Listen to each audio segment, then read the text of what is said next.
Was good, was good, was good. Sorry but not sorry. Boxing talk with CamJNetwork, man. Good afternoon, man. We in the building on this Friday. Happy Friday to y'all. I'm off today. I ain't had much going on, man. I'm just chilling at the crib, man. You know what I'm saying? Chilling while the wifey at work. I'm like, man, let me go ahead and whip up a show, man. I ain't got nothing going on. There's some shit going on in the boxing a little bit. I can come up here and chop it up and cook up on a little bit, you feel me? So definitely, man. And of course, y'all see the main topic today, man. What does it take to build a world champion, man? That's the main topic, man, today. And I got several topics to go over, man. Of course, the WBA, they just updated their rankings for August. You know what I mean? And several other topics to go over as well, man. We're gonna talk about Boots in this. Of course, we're gonna talk about Abdullah Mason a little bit. Of course, we're gonna chop it up about this August 30th card in Toledo over there. You know what I'm saying? Albert Bill in the building, you feel me? And of course, I'm gonna have my brother on, man, Marcus from Ohio Runs Boxing on with me as well, man. So I'm gonna just go over some little topics briefly until he come on. Cause I got some topics that I specifically gotta have him come on and cover with me. But I'm gonna definitely open up the panel for sure. And let me go ahead and just go over the simple topics before we get started. So here we go. Let's do this.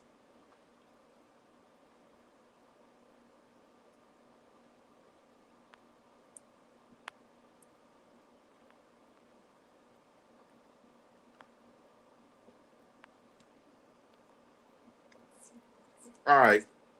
So first we're gonna top it up about, of course, Oscar Valdez, man. He's back in full effect, of course, coming back off his loss that he had with Emmanuel Navarrete, set to return in Mexico September 6th. And reading from Mexico from boxing scene right here, Oscar Valdez is set to embark on his comeback. Boxing scene has learned that the former two division titleist will return to the ring on September 6th. Neither an opponent nor a definite location was determined as this goes to publication, though the event will take place in his native Mexico. The fight will be his first since Valdez suffered a six-round stoppage defeat versus Emmanuel Navarrete last December 7th in Phoenix, Arizona. It marked the first time he was ever stopped through his 35 fights. And adding context onto it, of course, he's switched trainers recently. He's with Robles. Joins a hot stable. Notable clients for Robles is WBO 115-pound Queen Mizuki Mimi Hirota. WBA interims 168-pound titleist Armando Resendez, fresh off his upset win over Caleb Plant, and former two division titleist Brandon Figueroa, and 154-pound contender Serhii Boachuk. And Valdez says, I'm motivated and I'm eager to return, and insisted at the time of his announced relink with Robles. So he was with Robles before, and then he ended up switching gears and going with Eddie Reynoso. And after that loss with Navarrete, since then, he's now went back to Robles. And now you got Valdez coming back September 6th, man. Real interested to see who would be his next fight. And interesting thing too, is he still on top rank?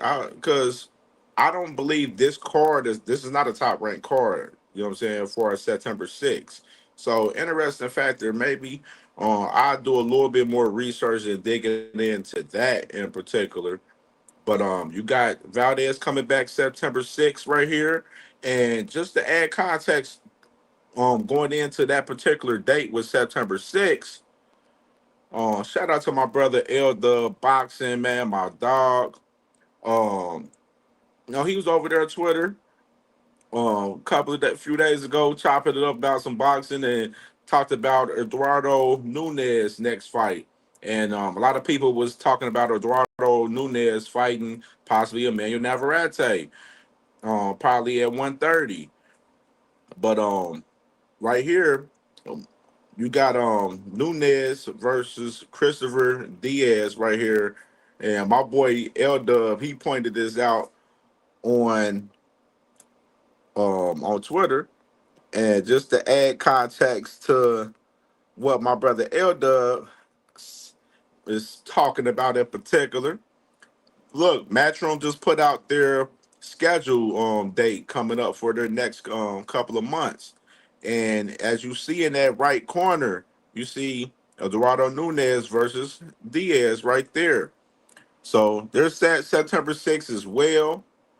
Of course, that's up in Mexico.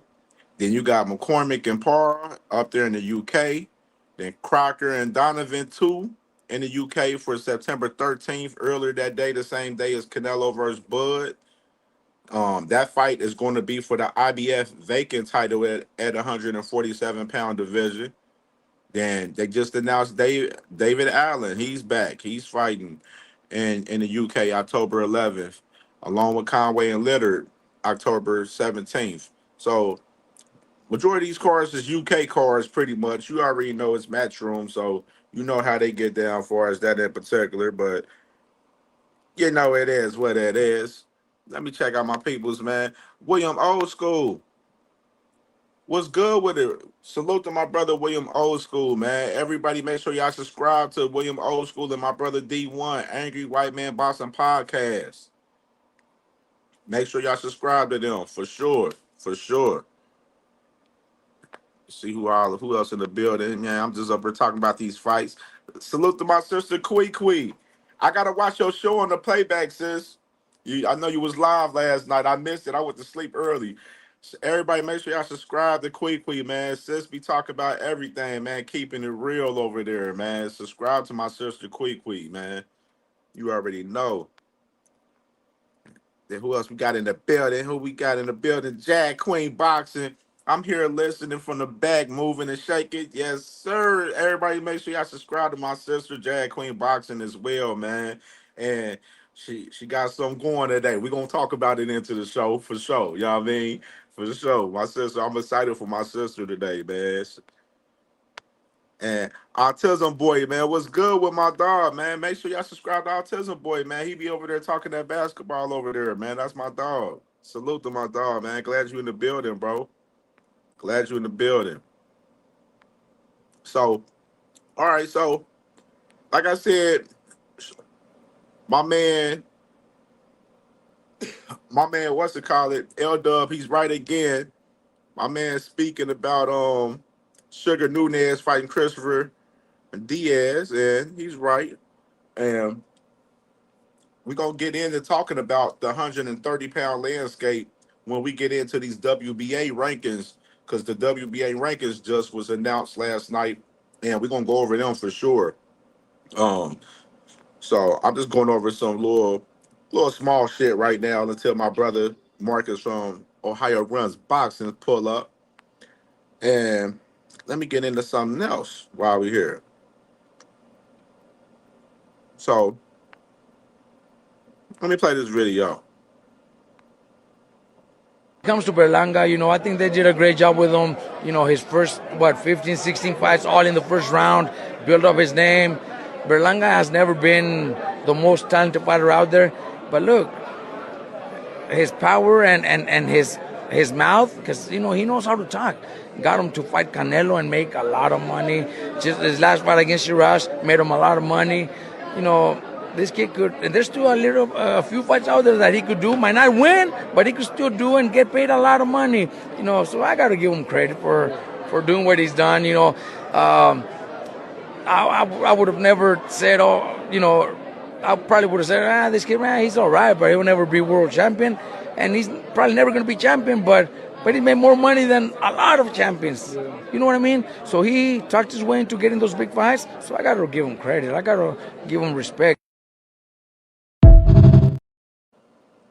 Yeah, man, that was, of course, the legendary Robert Garcia right there, man. Speaking about Edgar Berlanga, man, saying that you know he probably won't never be champions, and he got talent for us, his power, and and got some talent for us as a boxer, but he's not talented as a world class fighter for us being elite and being a world champion, and he probably won't never become a world champion possibly.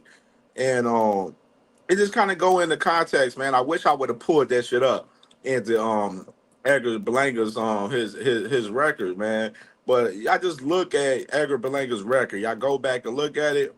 Y'all gonna see like a lot of these fights that he had, he was built up very well from, when he was at, top rank, going over to the zone with Matchroom over there. He was built up very well, man, leading up into these big fights. When he, fighting Canelo and fighting Hamza Shiraz, you know what I mean? So with Edgar Berlanga in particular, um, I don't believe he will be able to be champion. You know what I'm saying? 168 is a deep division. There's some killers up there. You know what I mean? And he got to go through several guys to get to beat, you know, one of the champions. Of course, you already know Canelo. He's undisputed at 168. But it's a plethora of guys at 168 before Edgar Berlanga can get back to that top position and in position to fight for a title at 168. You know what I mean? And salute to my brother Ruben Langford, man, and my brother Thomas Hill in the building, man. Salute, brother. Salute, salute, salute, man. And make sure y'all hit the like button, man. Hit the like button if y'all ain't hit that like button, man. Everybody, every 9 of y'all in the building right now, hit the like button, man. Please do. And if y'all want to support as well, y'all can support through Cash App, $ CamJNetwork, man. We working. This gonna be a good ass show. Y'all already know how I'm coming with this shit. It's gonna be a good one, believe me. We it's the calm before the storm right now. Salute to my brother Thomas Hill, man. That's my dog. And I'm gonna open up the panel too as well. Y'all already know the vibes with me. Y'all already know how I'm coming. Michael Ware, salute, man. Michael Ware, man. So Edgar Berlanga ever become a champion? I highly doubt it. I don't see it happening. I just don't see it happening at all. You know what I mean? But and Edgar Berlanga, he said Edgar Bite Man Berlanga. That's wild. Salute to Shawa. Everybody make sure y'all subscribe to Shawa over there. Salute, sister. You already know the vibes. We just chopping up this box, and I'm off work today, so I'm like, I might as well go ahead and come up here and put on a little show today, cook up a little bit. You feel me? He said he should have had to go through and Billy before Nello. Facts. That's another thing too. Like they just shot him right up to Canelo. He ain't fight any of the top contenders at 168 leading up to Canelo. You know what I'm saying? Like that's one thing that I can appreciate from like a top rank in PBC. Both companies, they would have put you in position where you're gonna fight a contender leading up before you fight one of these champions.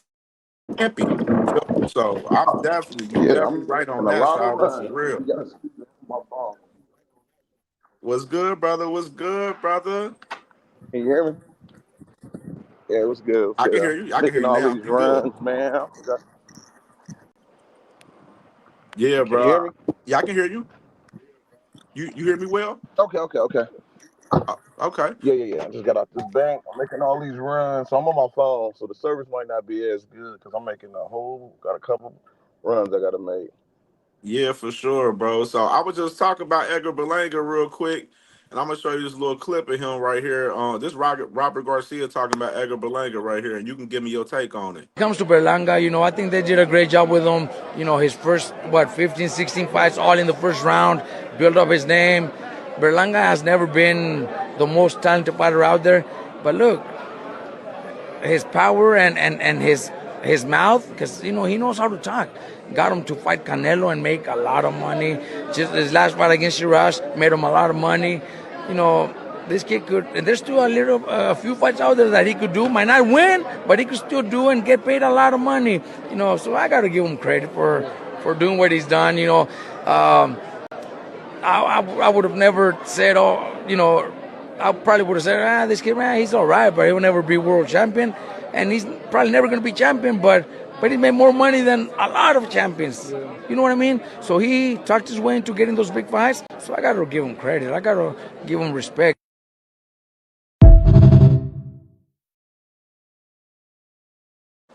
Hey, that was real interesting. He said that he probably made more money than a lot of champions right there. That was deep right there.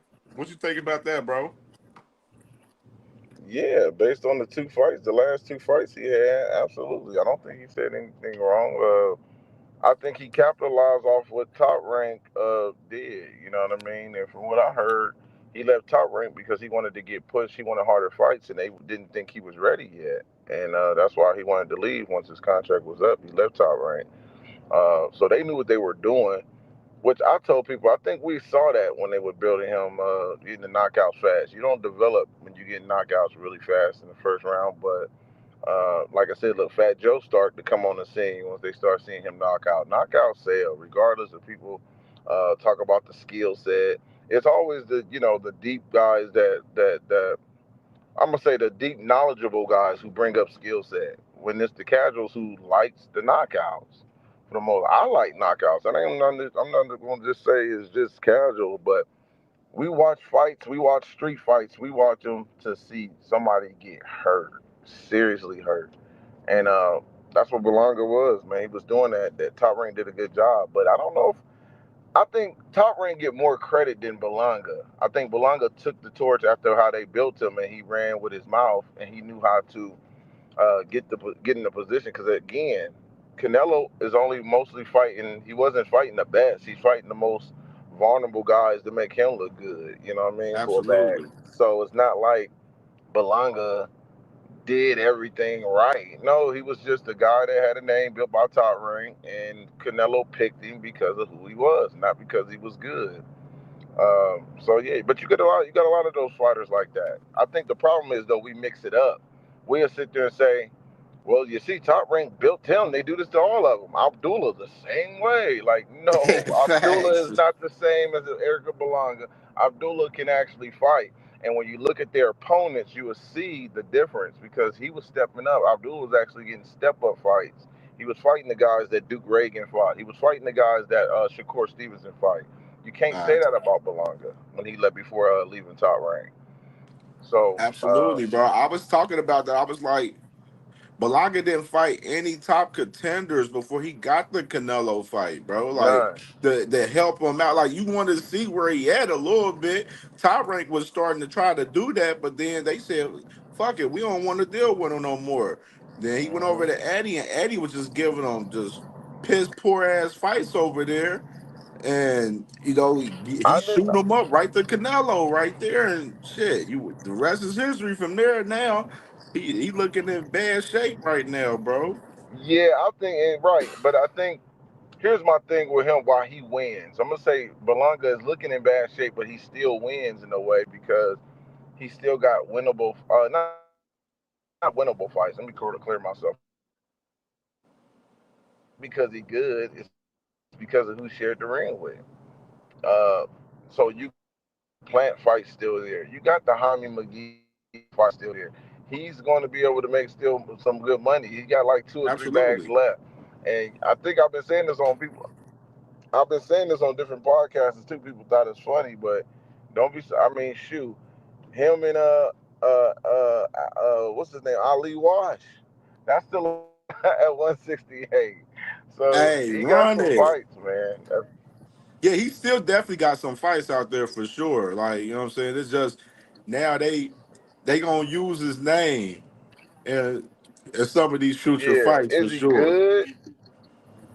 Nah, I don't think he's good. I don't think he gets better. I mean, he is who he is. That's just he was like that in the amateurs. And then it's funny because when you put stuff out there, it seemed like you hating. So I get it. I can see why people say that too.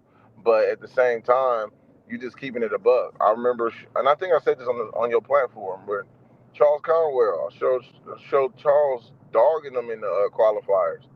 You know, and and I remember Belanga's coach and his people's commenting like, Charles ain't making the money Belanga making and this and this, and I'm like, bruh, I'm just showing old highlight clips of us amateurs. Charles, he's way bigger than Charles now, but I wasn't trying to make fun of the situation, but I said we keep it real. He's making a lot of money because he's an easy opponent, not because he's a good fighter. Don't mix up the two. I think the problem is people mix up the two. They're prize fighters. So again, a lot of prize fighters is gonna be getting the bag, not because they're good. They get in the bag because they're vulnerable and they're an easy opponent. Absolutely. Hey, Smoke Session stupid. He said Berlanga had to give back his TS chain, dog. Yeah, Hey, he's that's sick. that's funny. He's sick. Hey, man. So yeah, so we just move forward to the next John, man. Of course, man. Let's talk about August 30th a little bit, man. So, of course, we got our dog, man, Albert Bell, man, coming up August 30th, main event in Toledo at Huntington Center. August Mm. 30th, man. So y'all already know fighting for a couple regional titles. You know what I'm saying? And um, you already know today. Of course, they updated the WBA rankings today, but add some contents to, my brother right here speaking about said that seeing like the IBF has been the path to becoming a world champion for Toledo fighters, where O'Shea Jones and the great Robert Easter right here, man. And you got Albert Bill, number 9 in the IBF rankings right here, bro. Mhm. And then add a little context to what you were saying and on that post in particular right there, Yep. saying Albert Bell's current ranking at number 9 in the IBF 135 standings is favorable, given that the number 2 position is currently vacant. Mhm. Yeah, so yeah, what you and then let me show this footage of Robert real quick by Albert right here that I posted earlier. Hold on.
After 10 rounds of championship boxing, we go to the scorecards. Judge Bell, Judge Daly, and Judge Vargas are all in agreement and score this matchup 100-87 for the new WBA and ABA Gold Lightweight Champion, Albert Bell.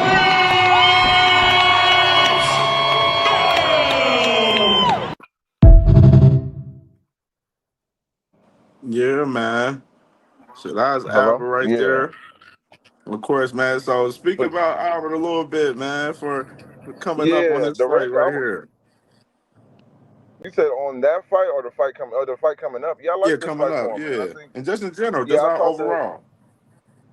I think it's a good fight. Now, what's his name? I don't know how many losses his opponent got. I got to look more into it. But I heard he was a guy that He's people was 16-2. yeah, he was a guy that people avoided for a minute too. So I got to look more into it and see who the guys he fought. Uh, but I like the matchmaking that Vic has been able to put together for Albert being a free agent. It's not easy. What people don't understand is that when you fight for a big promotional company like Top Rank and then get released, most of the fighters see you as the top rank fighter still. Even if you ain't got the backing of a top rank promotion, they still find themselves sometimes outpricing themselves. Why? Because I seen you on Top Rank. you know, I Absolutely. I seen you on PVC. What you mean y'all ain't got this bag? So they don't understand there's independence. You know what I mean? You trying to get a big company to back him so he can get the better opponent. So for him to be able to get the opponents he's been getting without the big promotional companies, I think has been impressive in my opinion.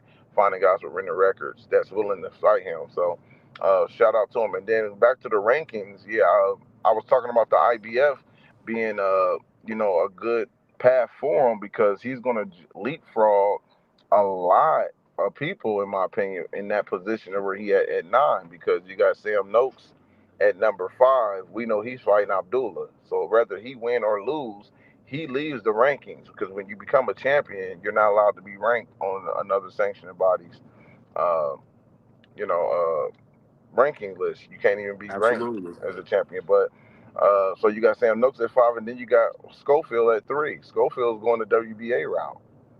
So he's going to be another guy that's off the list. So when you look at it from that perspective, you got other guys that Albert got better wins in. He's going to jump probably about 3 to the 3 spot, he's going to jump to 2 or the 3 spot. I think it's going to be the 2 spot, depending on how they have the vacants. But he's going to be in a good position. To make a long story short, I think he's going to be in a good position going into next year. And the one thing I like about the IBF, he might be able to, like I said, when Andy Cruz if he wins a belt, if he wins the title defense, whatever. He's about to be a mandatory. So if he wins, it's gonna be he probably fight a voluntary, and then it's gonna be a mandatory. But IBF is more strict on the mandatories and putting guys having to fight the number 1 guy. That's why I like Albert going this route, because Robert Easter fought for a vacant world title against Richard Coleman. And Richard Facts. Comey wasn't signed to a big company. So, and if he did get signed, it was only because he was fighting for a vacant title. So they couldn't move him out the way like some of the politics do at other sanctioning bodies. You get me? That's the point I'm making. So I like him at the IBF route a little bit better. So I think he's in a good position to fight for a world title through the IBF. So that's gonna be good. And Eddie Hearn always have. I wouldn't be surprised if Eddie Hearn signs Albert Bell when he start creeping up. When he start creeping up again, sign him, because if he becomes a mandatory for Andy Cruz, if Andy Cruz become a champion, guess what? He's gonna try to be in position if Albert beat Andy Cruz to still be in still have that belt in his company. So that's what I think is probably gonna happen. Facts, facts. My man Albert Real said, Albert Bear cool. There's no more ESPN. Only if I knew where Top Rank is gonna be on next. Yeah, he ain't with Top Rank anymore. He's independent, Yeah. Albert.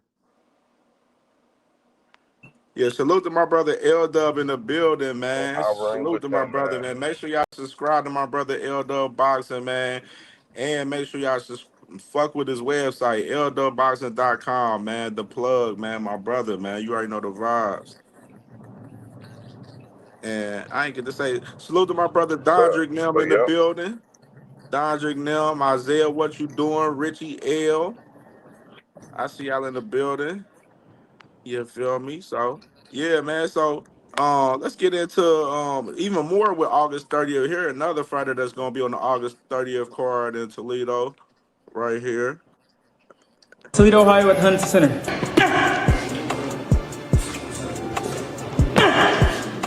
It's a chance to I say this a chance to bring some more out the arsenal to just show a little bit more. Because my last fights they ended a little bit quick. Two up and then hook. Same hand. Again. August 30th, Toledo, Ohio at the Huntington Center. Let's go.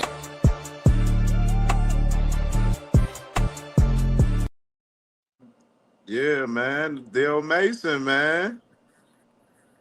Yeah, I'm excited for Adele. Hopefully, like he said, he hope he fights somebody that's gonna at least try to push him a little bit. He got a couple misfits, so it is what it is. Yeah, But man. I'm 2 excited for 0.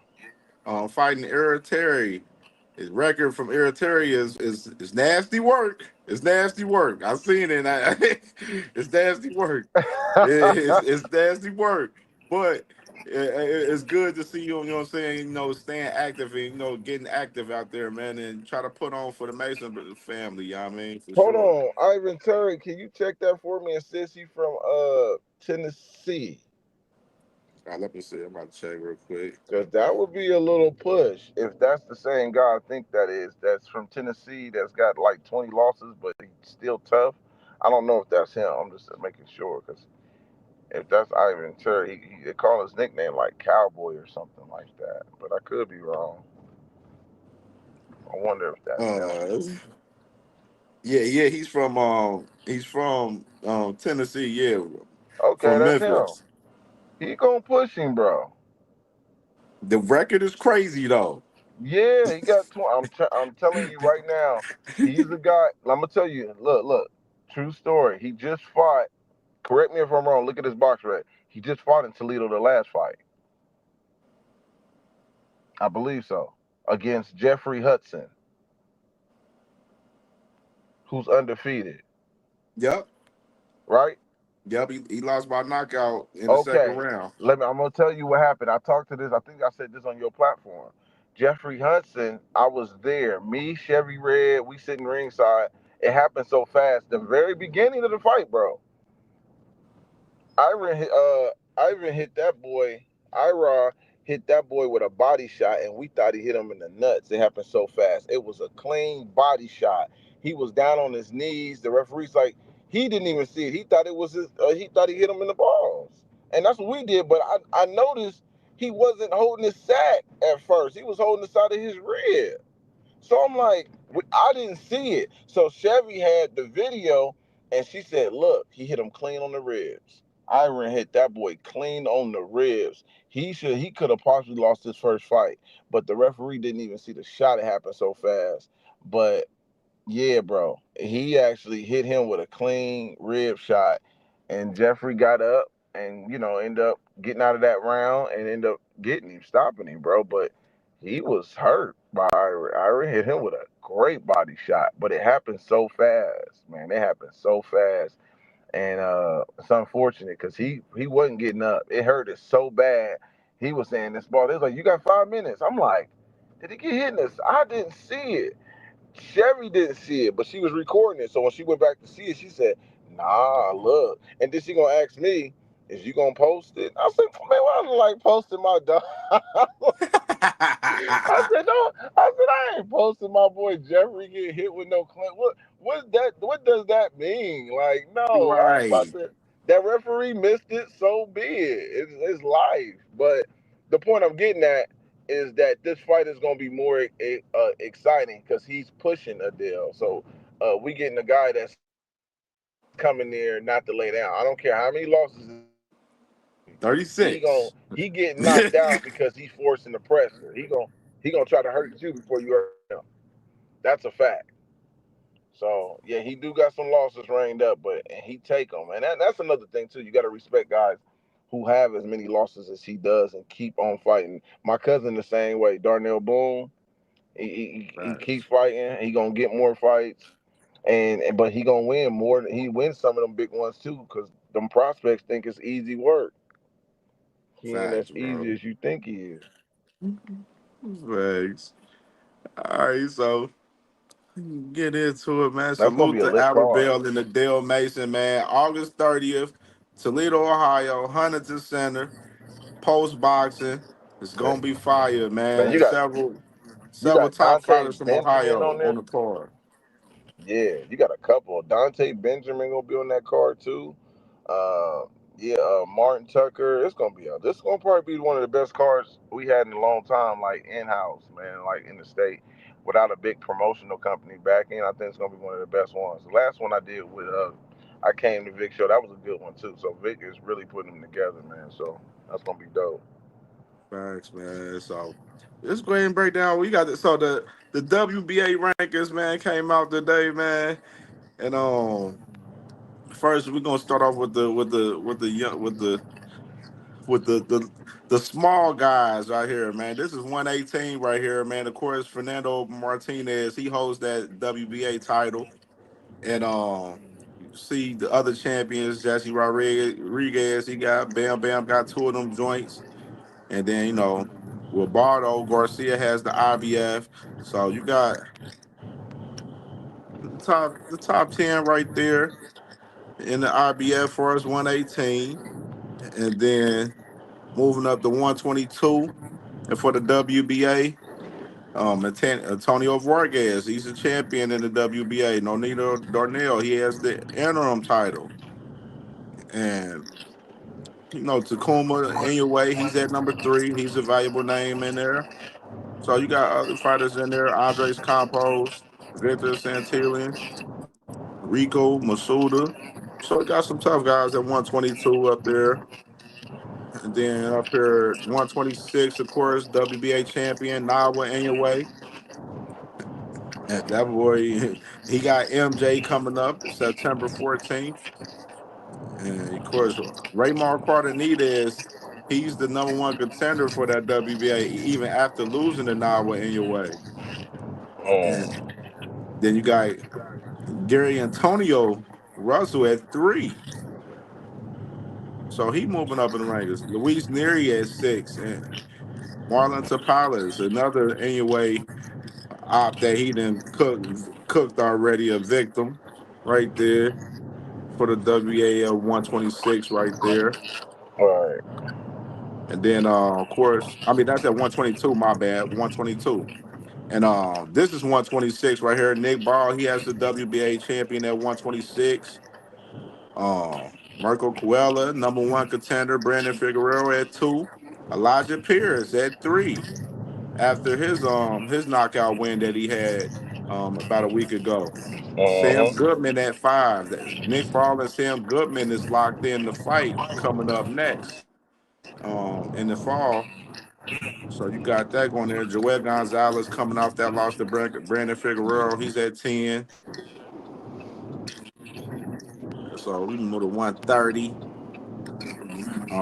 Lamar Roach, still the WBA champion at 130. Interim champion James Dickens, of course. Um, Raymond Ford at 4. He at 4. You got William Foster at 7. Henry LeBron at 6. Um, right. That was a guy, I think, Henry LeBron. So you got Lamar Roach, of course, he's still waiting on the tank fight and shit. So ain't really too much movement with the WBA with the 130 division for real, honestly. And Raymond Ford, no, he at 4. Shit, we'll see if he can try At to make that push. 135, Now this at Raymond Ford. this no this at 130. Oh, okay, okay, Yeah, okay, yeah, okay. Raymond Ford at 130. Salute to my brother, crucial content, man. Salute, brother. Salute, dang father too, man. My dog, man. You already know the vibes. So 135 right here for the WBA. Tank Davis. All these people out there was talking all that. Tank, they should strip Tank, bro. Shut up. So you got Auntie Schofield, son, Floyd Schofield Jr. at 1, Andy Cruz at 2, Lucas Body at 5, Josh Padley at 6. I talked about him the other day, Rayo Valenzuela. He's back at 135. He's at 7. And so you got that at the 135 division for the WBA right there. And real interesting factor for us, Kid Austin, too. Like where is him like where is his energy for us trying to like make petition for him to force the mandate for us him and Tank. I think it could depends on that's gonna come down to De La Hoya and Al Heyman, but it depends on what Tank is gonna do because if he can't just I don't know if Schofield gonna be the mandatory after this fight or it's a voluntary for Right, Tank because that rematch. That's the thing. right, absolutely, absolutely. So we got 140 right here. Gary Anton Russell. Of course he beat Rayo Valenzuela for that WBA title a few months ago. And the interim champion. I ain't gonna say his name because his name is crazy. Alessandro Rigazzuzzi or some other shit, man. We ain't gonna fuck his name up that bad. And Andy Hiroka at number one. That's the fight that we hearing that's most likely next for Gary Anton Russell. WBA hasn't mandated it yet. I haven't heard about them mandating it yet, but that's looking like that's most likely the fight that's gonna be next for Gary Anton Russell fighting the number one contender Andy Hiroka. Albert Puello at number three. Kenneth Sims Jr. at number four. He fighting Oscar Duarte. That's at number five. They both fighting tomorrow in Chicago tomorrow. You got Sando Martin at six. Jermaine Ortiz at 10. So a little movement up there at the WBA at 140 right there. Interesting with Alberto Puello. He's probably waiting for that Dalton Smith and Sabril Matias fight. Because that fight they got mandated for the WBC for Matias to fight Dalton Smith. Because Dalton Smith took step aside money in a couple of fights in recent time. And all right, so I know everybody want to talk about, of course, 147. Rolly Romero, man. He's the WBA world champion now, man, since Jerome Boots Anderson vacated the WBA title. Now moving up to 154. You got Shakram Giasov at number one, and Manis Stanionis at number two. Ryan Garcia at four. Connor Ben at five. Jack Catterall at six. And Okoye Usama, he's at nine right there. So what you think about this right here, bro, with 147 with the WBA right here?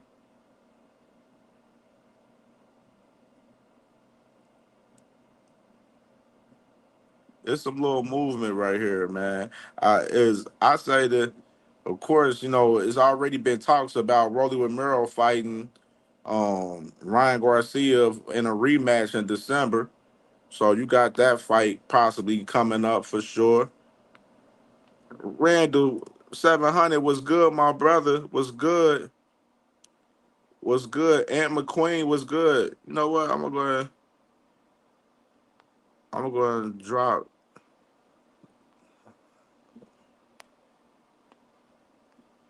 the link.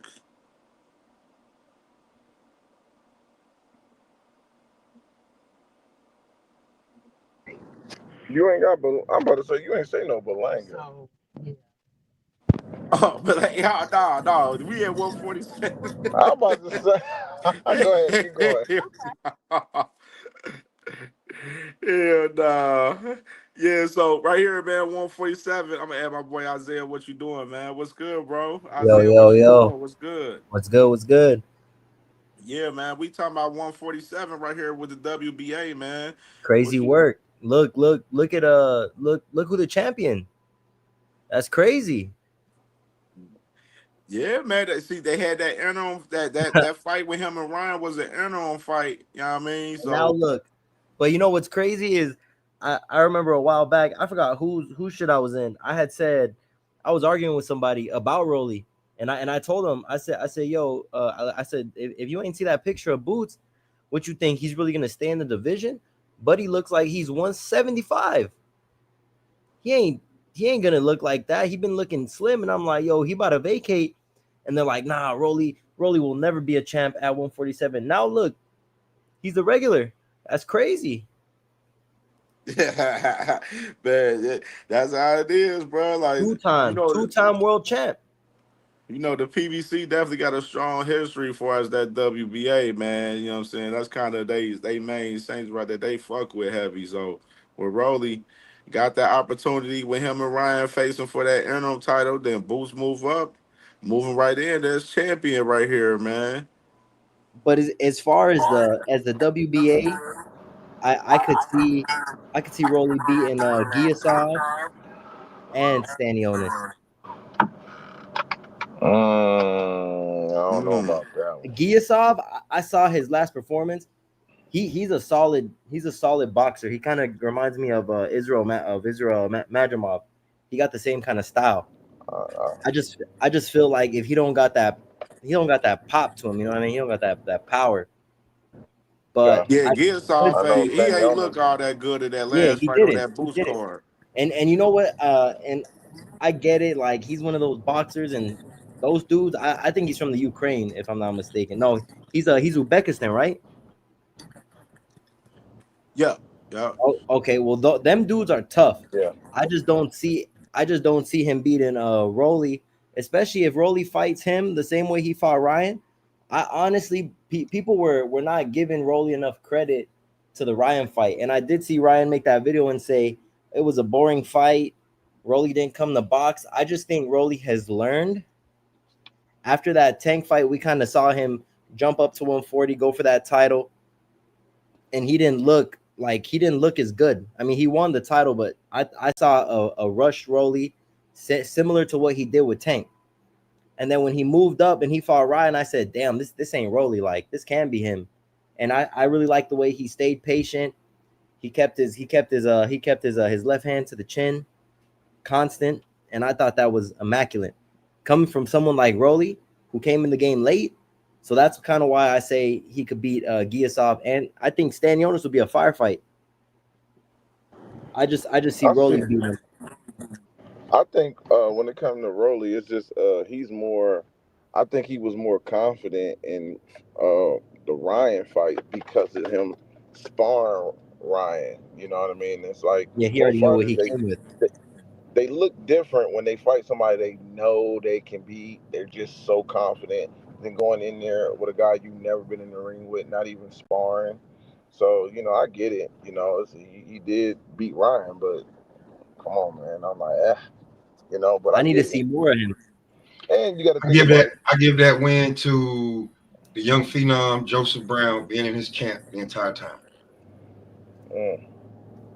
And you put me on to him, Ohio. So yeah, when I spoke to him, he kind of giggled and shit. I said, okay, that's why he had that left hand up. You was tagging that ass and sparring. Yeah, and I like Joseph Brown.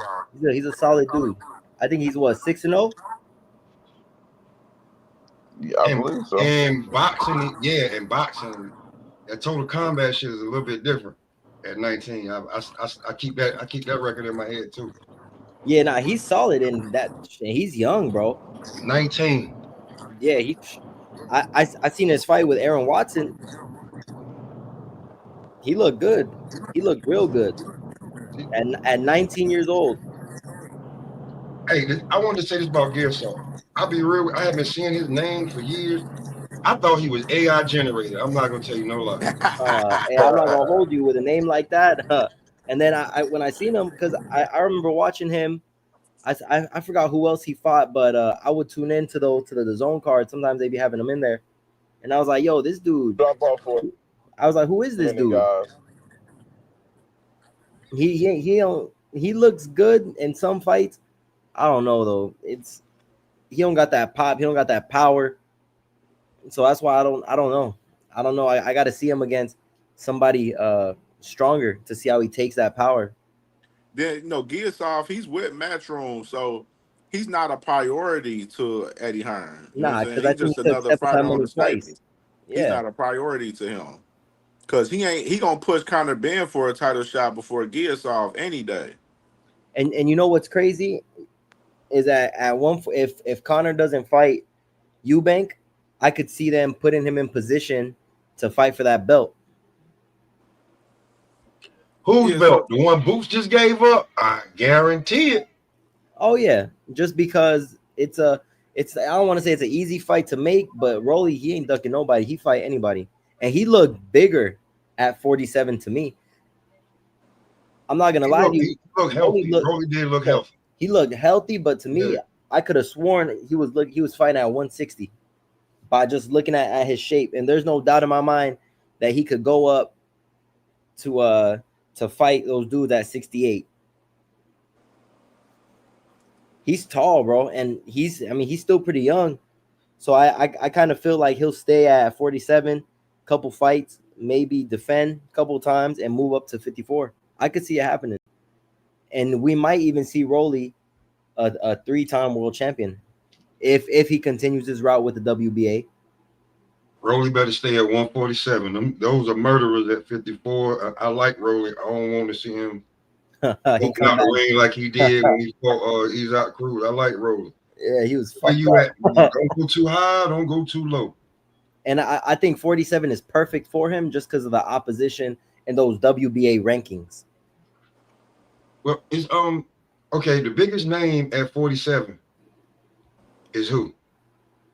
I think right now B Norman, just because he hold that belt, and then of course after him and Devin fight, then I would love to see Rolly unify. But I'm gonna be honest. I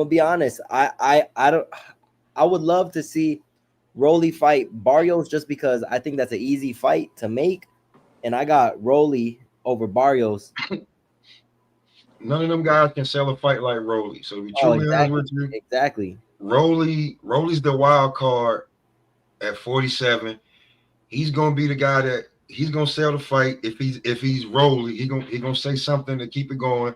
People are gonna be thinking that they can whoop Rolly and just take his belt. And I think he's serious now. I think he's done with all the gimmicks and all the gimmicks and yep, shit. You know what I'm saying? I think he got his bag. He don't need to be doing that. So I really think you got to take Rolly seriously.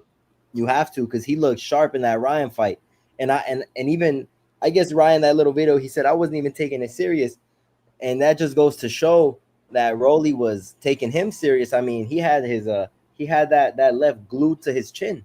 He wasn't playing no games. He's like, I ain't letting him hit me, and Ryan got some shots off, but it's kind of like Rolly, he went in there with that mentality that he's gonna come out an interim champ, that he's gonna win. And I like that, but I just don't see him beating B Norman.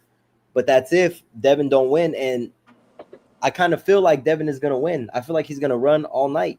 I don't think he's gonna get no wins with that on this Turk card. He's gonna have to fight like Shakur. I hope not, because according to Bill, we like what Turkey like. So Turkey already said, yo, you got to make it a fight. I just seen the interview with Anthony Yard, and he said Turkey told him, you got to make it a fight, and that's what I want to see. So there's no doubt in my mind he's telling these dudes too at 47, yo, you gotta make it a fight. And I know for a fact B Norman is gonna make it a fight. I think that the Sheik is on some shit like, if you talking like you're gonna dominate somebody and you're gonna do this and do that, and then you better perform, huh? You know what I'm saying? You get in the ring, and I'm looking at, you know what I'm saying, the Boston Marathon. Nah, bro, that's not what you sold us on. That's false. That's false advertisement. I want my money back. What if the Sheik do that? I want my money back. You said it was gonna be a rock'em sock'em fight, and you in here on your bicycle like you Lance Armstrong. I want my money back. He trained with Usain Bolt. I'll tell you that. You know what I'm saying? Like, I need my money back. Because I seen my boy Crucial Content. He said he was asked about Rolly for us a super championship, and my boy L Dub, he went and debunked that shit on Twitter earlier. He said elevated is capped. You cannot be elevated to WBA super champion if you're not unified. Yeah. Tighten up. Yeah, So I don't know who Ring got over there, but it's common sense. Rolly just regular. They must finna pay for the shit. They using AI. They must finna pay for the shit so they can get what they want. So they can. I think and this is one thing I kind of give him, that he want to bring back championship fights to mean something. Like the belt means something. Holding the belt get you, I get $100,000 more just because you the champ, or that's you guarantee 6 figures. But it got to be fights that we want to see. It can't be no bull. Like, come on, like that Dalton Smith fight. Who the fuck wants to see that? I don't. Yeah, the only reason why that fight happening with Matias is because of Dalton Smith. He been waiting his shot. You know what I'm saying? He been number one For a in the minute. WBC for For that a for a big hot minute. minute. So he Yeah, I been know. waiting, and He they went for a like he year. like shit. We got to get this title shot moving now. So Matias shit, he go ahead and watch that man Dalton Smith, and then shit Alberto Puello, the rematch most likely gonna be next after that, unless And he it's end up trying to unify with Africa or T.O. it ain't Anton a champion too? Yeah, yeah, or Gary he got or a fight Gary. coming up if I'm not Gary, mistaken. but I know Gary gonna end up fighting Andy Hiroka Oh coming yeah, up. he got to defend. So let's go right here, y'all, with the WBA with the 154 right here, man. I know everybody was talking about the rankings because of this guy, Boost Ennis. Boost Ennis is at number 2 in the new WBA rankings right here. Wow. And He wasn't up there the other day when we was checking. yeah, he wasn't on there. You remember I told you I said they about to update the rankings tomorrow, Wow, and they bro. up. This is the new That's rankings crazy. right here. They updated them last night, As soon as and he vacated, nasty work. yep. So Boost is at number 2. You got Jesus Ramos at number 4. I like Um, Ramos. He's a dog. I think is he lost to Barrios, right? On the Mike Tyson card. nah. That's That's Abel that's the Ramos, other right? Ramos. I can't think of his name right I now, think but it's that's the other Abel Ramos. Ramos. Yeah, Abel Ramos. Yeah, there we go. yeah. That's Abel. Yeah, Abel. So you Damn. got Jesus Ramos at number 4. Then you got Israel Madrimov at number 7, and then this is a name that I want y'all to pay attention to. The guy at number 10. And hear me out, y'all. Hear me out. I know everybody looking at who the fuck is he? You know what I'm saying? Like, but Uzma Lima right here Nah, from he's a Oh, dog. I heard of him. Oh, Yeah, he's a I didn't want dog. to fuck his name up, but go ahead, bro. I know you're yeah, talking about him. yeah. So this guy right here, man, and I gotta salute to my brother Elder because he brought this to my attention earlier when we was talking about the rankings, just me and him just chopping it up and shit. He brought this to my attention, like, and he mentioned it on Twitter, like, hey, Usman Lama will be a good fight for Boost if he trying to, get some crack in that 154 to start off with. And just to show y'all a little bit with Usman Lama, he's 14-1, 10 Yeah, he's knockouts. good. He got You know what I'm that saying? power. And he only They lost got to his Aaron rating McKenna. on BoxRec as a 5-star. You know what I mean? From Angola, Ooh. and then like look at the 154 rankings that they got on BoxRec right here. They have them at number 11 with all of these names on here, right here. Subin, Good name. Madrimov, Boachuk, Fondora, Xander, Bakaram, Virgil, Tim Zoo. He above Tim Zoo after Tim got his ass whooped. So yeah, he ain't. Hey, Boots, this is not no tune up. And then like right here, this is him in the WBC rankings. He's at number 9 in the WBC, along with those names. Thurman, Walsh, Madrimov, Lubin, Zoo, Bakary, Ramos, and Boachuk. Yeah. And then he in the IBF as well. He in the IBF at number 9 in the IBF. I got a question. Why isn't somebody in the IBF after he vacated his belt? Yeah, I don't know. It's fucking nasty, It bro. looked like his name should be number 2. Why didn't you go the IBF route when you've been IBF the last 4 to 5 years? I think it's favoritism, bro. So he goes from being a champion in IBF, being in that sanctioning body, and then all of a sudden now you WBO and WBA ranked. It's crazy, bro. But we seen you jump out the WBO when anything came about you fighting a guy named Crawford. My fault.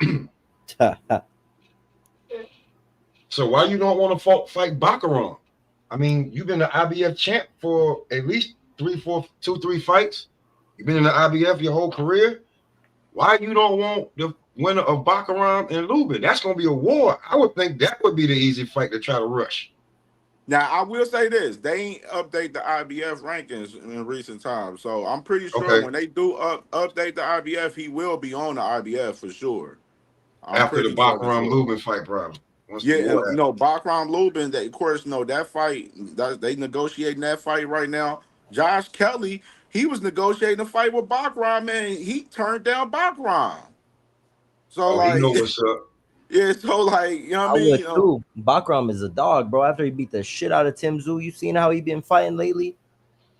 See, there we go with them. That's them statement wins where everybody know, oh shit, I ain't rushing over there to him. Everybody was more scared of the Madrimov. You know, he this and that. He the Hulk and this, that, and the third. Yeah. Man, we seen Baccarat fight one time and don't nobody want to fight him no more.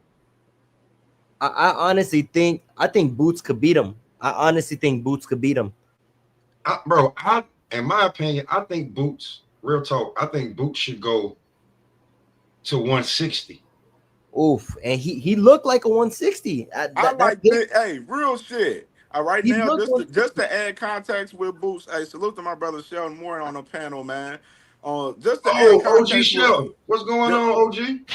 Just to add context with Boots, though, he of course he sent the offer out to Josh Kelly. Of course, Josh Kelly team said that it was a low ball offer. They I'm trying to get to a place where I can hear you.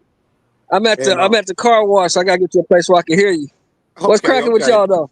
Yeah, it was good, man. What's cracking with y'all? Yes, yeah, so it was good. So Boots, of course, he sent the offer to Josh Kelly, and Josh Kelly, turned the offer down. And I heard through the grapevine that they was looking at Jesus Ramos next.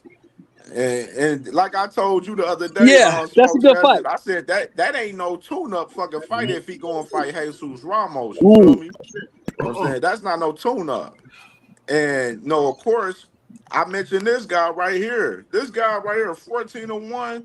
They giving this man a 5-star rating on BoxRec, man, along with them 154 pounders. You feel me? Like he among these names right now. We got that power. Get my money right. I just bought a car. I got some insurance, so I'm tapped. Like, no, this is on record. This is on his resume right here. For sure, I'm at you. He got the loss to Aaron McKenna in a unanimous decision, but everybody else, okay. So let me get this straight. Hold on, y'all. Let me get this straight. So my man's Josh Kelly turned it down. He said the money wasn't right, correct? Yes. Yeah. He said he got paid more money in the Saudi. When I heard him speak on it, I heard him in an interview. He said he made more than that his last fight in England. So why would he go to Philadelphia for that? That's what I heard him say. Yeah, he said he made more money in a 10-round fight than what Eddie Hearn offered him. Yeah. So I understand that. Now, who's next in the division that's available that Boots can get to? Because Boots is trying to get to a title shot, right? Yoenis Tellez. He got to fight Yoenis Tellez. Yeah, Yoenis Tellez, he's about to fight. But Tellez is busy. Yeah, Tellez is busy. He's gonna fight. Yeah, he got a fight in August. Well, if I was Boots, I would fight Israel Madrimov. That's a good little warm-up fight to get you acclimated. Just because, I mean, Madrimov got knee surgery. Madrimov just had knee surgery. He's out for the year. So I don't know. Yeah, I wouldn't want to fight a bum that. I wouldn't want to fight. I wouldn't want. See, that's the one thing I love about CamJ, right? That's the one thing I love about CamJ, right? CamJ put it out there. CamJ puts it out there and lets motherfuckers know. Not only do you have to know if this dude is available, if the dude can fight this dude, is he available? Because people will be having other shit going on besides what you talking about. You see what I'm saying? And I don't think that his people would throw him in a fight with Boots right after two straight losses. Probably not. Two losses. I wouldn't want that for Boots. I wouldn't want him to fight Madrimov in that case. I wouldn't want it for Madrimov if I'm trying to get him. If I'm keeping his career going, let him get like 2 or 3. He need 2 or 3 tune-up fights, and then let him. You know what I'm saying? Because he just lost to the he just lost. I mean, they were two top fighter top. You know, you had Virgil, who's pure pressure, and you played chess with Bud. I'm not about to get in here and play chess and pure pressure and power, and he probably gonna be bigger than me come fight night with Boo Simmons. Yeah. That's a big dude. That's I be saying, yo, that dude can go to 160 So he's right off now. the table. Yeah. That's just me. So I he's think off the table though. He's off the table because he had knee surgery. So he's done for the year. Who else is available? Who else that Boots can get to? So we can talk about this a little briefly right here. The man Eddie Hearn, of course, you know, Boots is number 4 in the WBO. Was the WBO rankings just came out a few days ago. Bob Arum is on Right. record saying that he thinks Xander Zayas versus Jerron Ennis would be a terrific fight. Ennis is a really good fighter. That would be a major fight. But you already know, Bob Arum and Top Rank is not about to feed Xander the boost. I said this Wednesday night on the show. They're not about to feed Xander the boost right now, man. Like, he gonna have a But how you voluntary know? fight But at wait, home in here's the Puerto question. Rico. Here's a question you got to ask yourself. How do you know that Bob Arum and them don't think Xander can beat Boots? Him putting it out there that they interested in the fight is something to me, because you already know. Just like I said about with Brian Norman, they very confident of Brian Norman beating Devin Haney. So when I got Bob Arum and all the top rank all back and behind Brian Norman, and they believing that he gonna beat Devin Haney, that tells me a lot right there, because you know they got the best matchmaking in the game. So they may have, it may be like you said, Sheldon, it may be some truth that Bob Arum do believe Xander can beat Boots. But me personally, just knowing how top rank, how Xander looked in that fight last week, it was a cool little fight, but I expected a little bit more from him for real. You know what I mean? I ain't gonna lie to you. You know what I'm saying? Xander looked cool, like, but it wasn't nothing And see, spectacular. I didn't see nothing special in the fight. the thing that got me was this, yo. The thing that got me was this. That dude beat Charles Conwell. That was his claim to fame, right? Yeah. Yep, Jorge Who the Perez. hell did Yeah, he Charles beat. Conwell beat? Yep, he beat Charles Who the hell Conwell. did Charles Conwell beat? Who did he beat? I mean, shit, it ain't about who he beat. I'm just saying Charles Conwell is a top contender at 154. Jorge Perez, he just got him on He that was. night. And Charles Conwell Jorge was looking Perez, good he didn't. in Jorge fights Perez ain't against do who? shit But in the against fight who though? last week to See? even like. He didn't like Jorge Perez didn't fight remotely nowhere clear to how he fought with Charles Conwell in this fight against Xander. I mean, Exactly. I don't Exactly. think, when the talent level goes up, but this the thing though. when I the don't talent think level it goes was up, you because of Xander motherfuckers get though. exposed. That's all I'm saying. I'm just saying Xander was a lot better than Charles Conwell. Probably. More than likely. Yeah, I thought exactly right here, Because Shaw with Charles sister. Conwell Thank you, hadn't really sister. fought nobody. I think Charles Conwell was high in Jorge the just rankings, had yes. But Jorge Charles had one of Conwell hadn't those. fought nobody to say he was that dude. I'll tell you what happened. He I'll hadn't tell you fought what nobody happened, to say Shaw. that. I'll tell you what happened. What happened was Jorge had one of those Cambosis versus Tio type nights, y'all mean, and look good against Charles Conwell. If they fight 10 times, and you know what I'm saying, Charles Conwell probably gonna win 9 out of them 10 fights.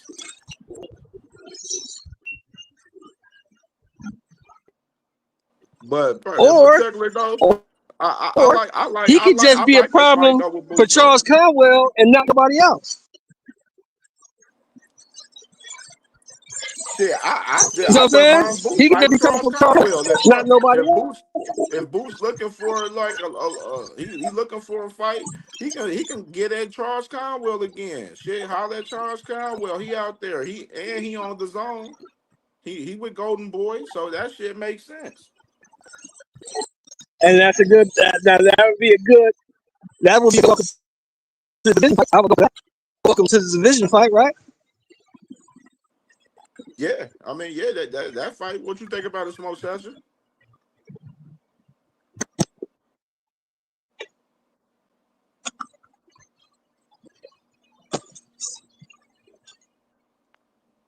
What you think about it, Smoke?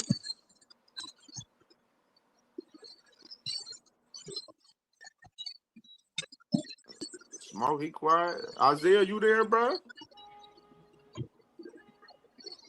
Oh no, I'm hearing somebody was vacuuming. I was just being Oh, you good? Oh, you good? Yeah, good. man. What you think about it, man? With Xander and Boots? Too soon. Yeah. There's no build up on Xander other than he was a top prospect and a strong contender. Now that he just fought for the vacant belt, he's a champion. How about we see we get a title defense or two up out of him before we get the Boots? Yeah, absolutely, bro. Like I feel like with like I said with far as Boots in particular, I feel like with Boots, I like this fight with Lama, man. I like that fight, man. You know what I'm saying?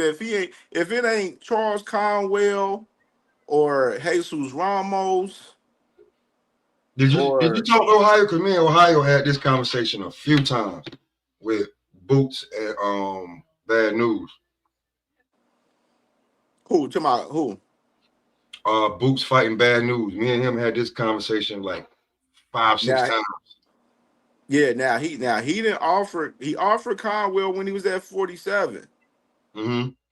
And that was a little inconsistency in Boots in that situation because a lot of people like you had 147 and you talking about you ain't going up to 154 while you offering Charles Conwell a fight at 154. So that's what people got. He got some pushback for that. You know what I mean? Why are you But fighting?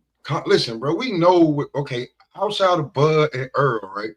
Which I said he's never going to get those fights. Your nemesis is Virgil, buddy. You got to get it in with Virgil. Truth of the matter, whatever. We both know that both of y'all are too big for this goddamn, was too big for 47. The shit that Virgil caught, you listen, you only catch 3 times in a row if you cheating or you don't like you know what I'm saying? You was doing something with a dirty down, rotten, you know what I'm saying? That's the only way, and you kept going back 2 more times.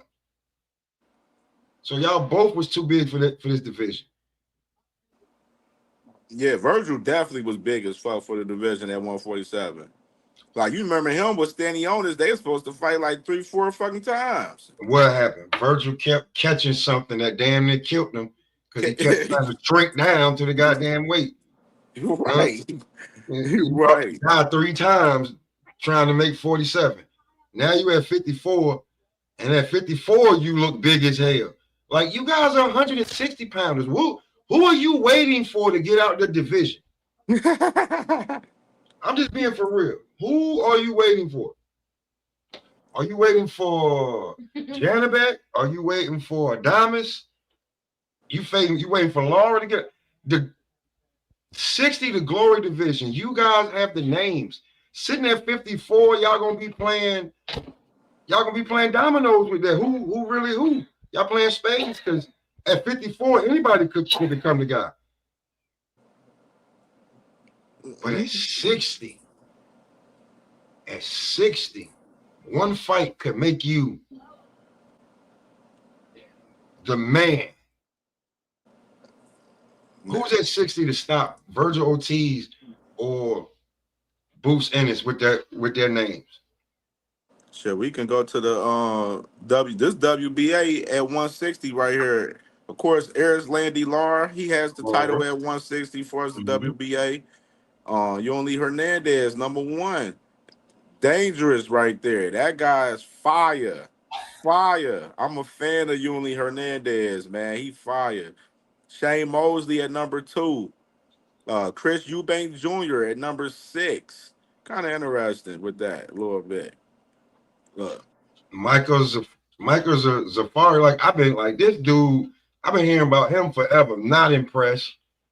Denzel Bentley.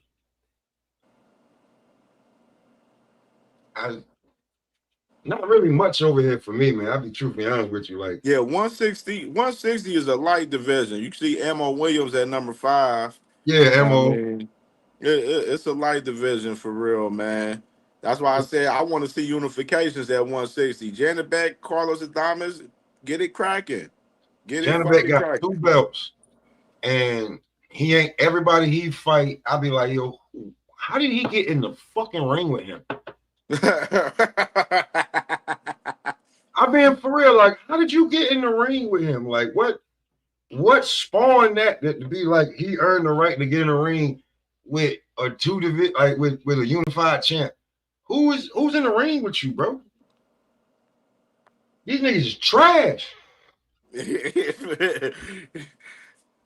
Yuli Hernandez is fire. That dog, I want to see him. I can't wait to win. I don't give a fuck when he fight. I'm watching it. Like I gotta see him again. That motherfucker fire, bro. Fire. And one of those champions, they better watch out fighting him.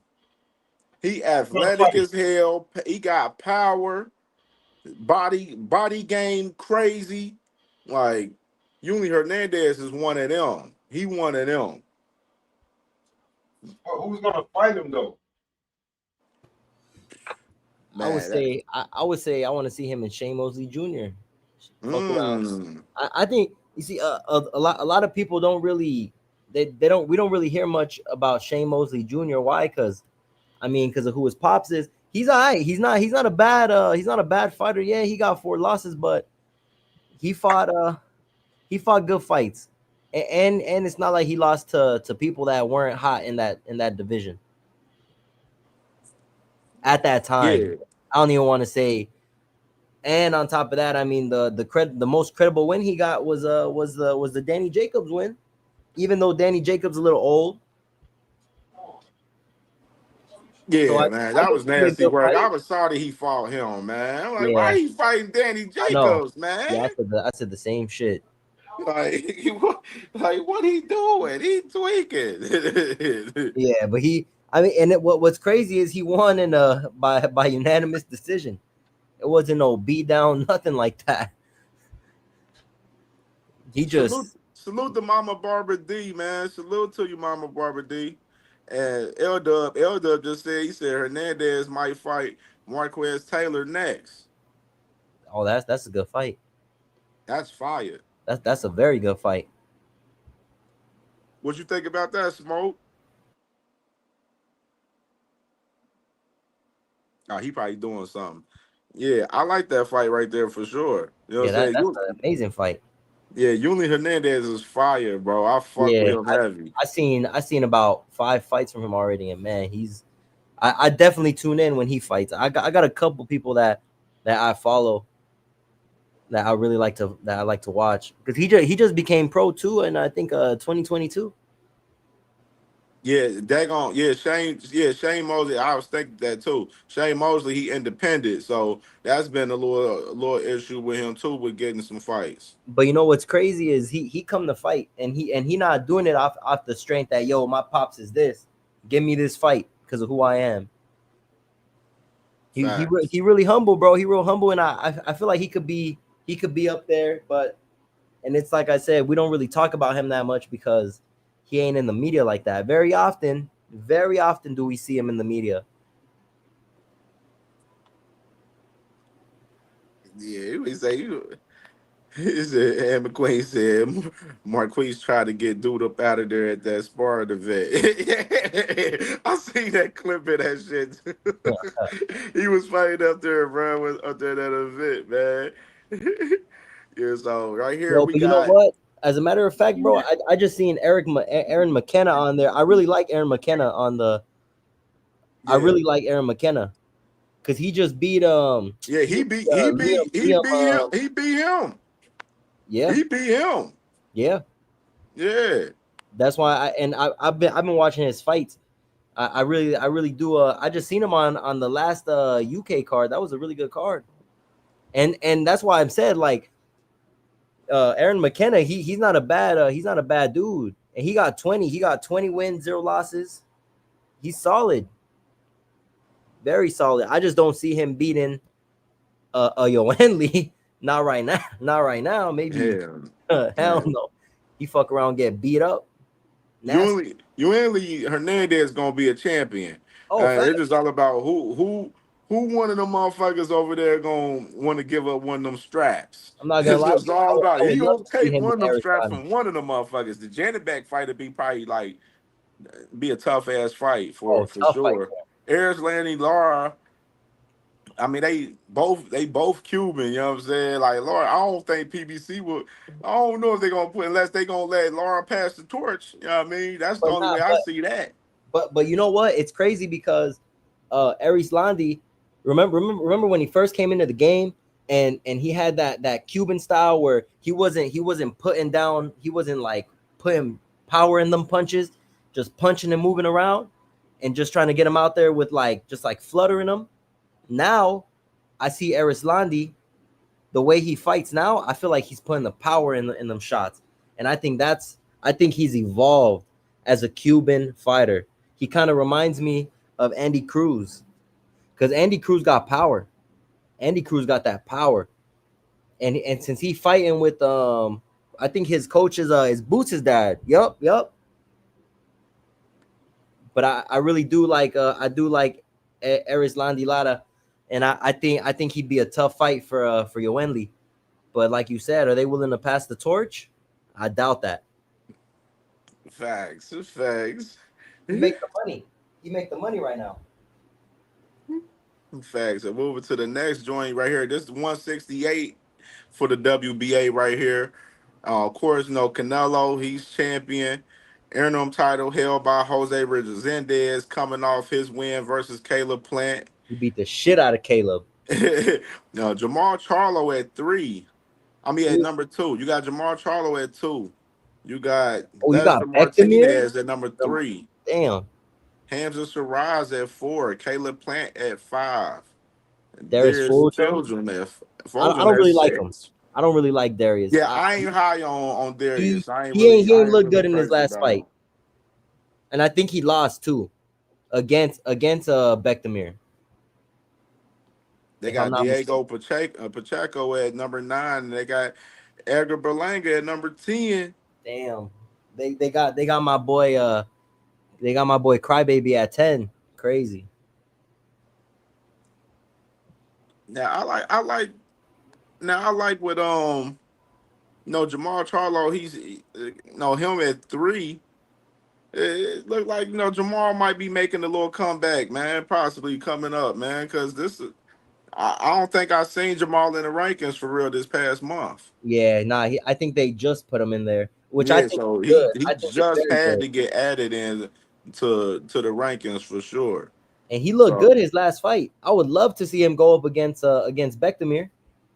Bektamir is a solid, tough dude. And it's crazy because they counted Bektamir out for a long time to see him at number 1. I'm not gonna lie, I didn't even think he was number 1. hey, shit, that's a title eliminator fight right there, right there. Facts. We playing that's a fight that PBC shit. If Resendez is about to run it back with Plant, cause since Plant got a rematch clause, shit, go ahead and give Jamal back the mirror. You know what I mean? That makes sense right there. But Cam, you see, right now, I think it's a beautiful time in boxing because when have we ever seen so many rematches back to back? Yeah. It's a Now beautiful I would time. say this: some rematches don't be called for, Facts, yeah. but I would say in the case for Plant, he do need to get that shit back in blood with Resendez Because he was before he winning. even think about fighting Jamal. Man, he was winning. I had Caleb winning the first half. And then after that, he just got wiped. And I said, yo, Caleb got stamina issues. I don't know if he's having sex during this camp. I don't know if he ain't running a lot, but his knees look bad, bro. Yeah, she said Lester is my guy though. Too bad he fell ill. I'm not Yeah, gonna lie to you. Lester. I ain't I really was sold looking on forward to Lester that either. fight that he had coming up, man. I'm sorry he didn't end up fighting. I like Lester a lot. And I like who's his Lester a trainer? lot. Bomac? Yeah, Bomac. Yeah, he Okay, over there yeah. with them with Bud Camp. Yeah, I like Lester a lot right there, man. I forgot who they was talking about him fighting next. I forgot who it was. I can't think of the name right now off the top of my head. If L Dub's still in the comments, he'll be able to answer that. Who they had Lester fighting L Dub? If you still in the comments, I forgot who it was. Um, Diego Pacheco. I I like think that so. fight, man. I think I like Diego Pacheco versus Lester Martinez. That'll be a fire fight. See, I want to see Diego fight those type of fights. I mean, yeah, you got McCombie out of there. So now but he ain't, yeah. let's see more from you now. Let's see you fight like the Hams of Shiraz or the Lester Martinez. Let's see that. Like we want to see you fight up He needs to, among bro. those contenders. He need to fight top dudes, and I would love to see him fight maybe a Caleb and then go for a Lester. Maybe. Or if he beat Caleb, maybe he go for Jamel or Jamal, my bad, Jamal. But Facts. I feel like the opposition he been fighting is not up to par like what they saying with him. Like they're saying, oh, he's so good. Yeah, he might be good, but I just don't know. I haven't seen him against tough opposition. His brother's a boxer too. He's a heavyweight.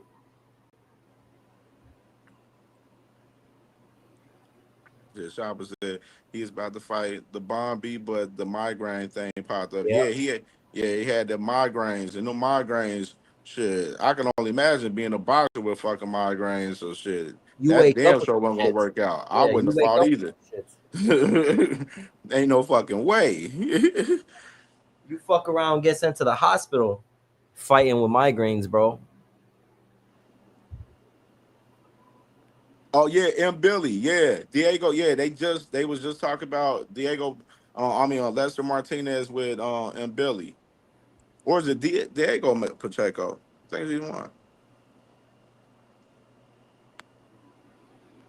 Oh no, it was with Lester Martinez. That's right. It was, yeah. Christian and Billy versus Lester Martinez is gonna be a fucking banger. Oh my god. That's gonna be a brawl. I I'm can't not gonna wait to lie to see you, that bro. shit. And Billy, man, I really enjoy watching M Billy. And Billy's a dog too. So of course you got the WBA right here at 175. Dimitri Bivol, he's the super champion. He of course he has the the WBO and the IBF. Of course, David Benavidez, he's the WBA world, he's a WBC world champion And he got the since WBA, since right? The interim. yeah, he got the WBA interim, which they gave him the world champion status with Bivol being the super champion, and then you got Felix Sturm with the WBO gold champion. It was too many fucking belts for me, bro. Too many belts. Way too And many. But you know what? We might get the Benavidez and Morrell rematch because he's fighting Callum Smith for the what WBC, the interim. yeah, he's fighting for that WBO interim title. Oh, okay. Yeah, so we might get a rematch with Benavidez. But I Yeah, don't know. I man. feel like Bevo and man, I hate Turkey so much, bro. I hate what he's doing with the 175 division. He got Dimitri hostage, telling them, yo, you know who make you money, so don't be dumb. Like, come on, bro. Like, just let David get his shot. Stop holding Bevo hostage. You seen what Better Beef said. Yeah, He said they pretty much trying to age him out. yep, They trying definitely. to age him out so Bivol could keep them straps. Yeah, I done been. I talked about that specific with David Benavidez in particular. Bevel, he vacated the titles. He vacated the WBC title so he can go fight the trilogy with Beterbiev. I think that's But stupid, then bro. Beterbiev, like he told Beterbiev, like I don't want to fight, the rematch this summer or the fall. So now they talking about Next year, first right? quarter of 2026. Then Beterbiev, of course he like, damn, well, you trying to, how old I'm gonna be before we fight. Then there in this damn third fight. And then He of about to be course damn near 50 you when got they the fight. IBF mandating Bivol for his IBF title. You know what I mean? So he got a lot of shit going on right now. You know what I mean? There's a lot of That's shit going on with that's why I Bivol. don't like Turkey, bro. I don't like Turkey. I think he's bad for the sport. I don't like what he's doing. I get you want to see these dudes fight, but they got to fight ASAP. I get it. The second fight was crazy. You know, it was a war, but that don't mean that you got to wait till next year. Wait 7 months if you have to, and 8 months, and run it back before the year ends. Yeah, you How, see, how much time do these dudes need to rest, bro? man, that's what I'm saying. With Bivol ain't coming off no injury or nothing. He ain't say Exactly. anything about no injury. So I don't know what's the deal with him They for stalling him that. out, bro. They stalling him out just so it, just to put it's somebody a else, I'm glad you see it that way because a lot of people don't see it from that bro. It's that perspective. They shit. don't see it from that perspective. That shit is clear, Like and if nobody Bivol ain't see it, coming off oh no my injury god, bro. from that last fight with Beterbiev. You know what I'm saying? You ain't fighting your mandatory in the IBF. You ain't fighting David Benavidez. Then what the fuck y'all doing? Like, what are we talking about? Like, go ahead and get this shit going, man. This shit Whether sound y'all like gonna the fight in same. Russia or not, and then on top of that, Turkey's not even gonna be the one that's investing in the fight that's in Russia. It's gonna That's be somebody bro. else. This shit sound like they stalling out Benavidez again at the 75 division with the WBC doing the same shit they did at 168. They ain't want to give him the top fights, and it's like, bro, just let Benavidez have his shot. He's been waiting for so long, and the problem with me and the Benavidez fans or the Benavidez haters, let's say it like that. Oh, Benavidez duck this, duck that. How is somebody ducking when you got Canelo holding hostage the division and he ain't giving him a shot? So what does he do? He fights these dudes, and it's like he beats them in a fashion where you didn't think he was gonna beat them. So now they're saying, nah, we don't want him champion, and I don't like that. I think it's nasty. I think David Benavidez should have been undisputed. Could he beat Canelo? I'm not saying all that.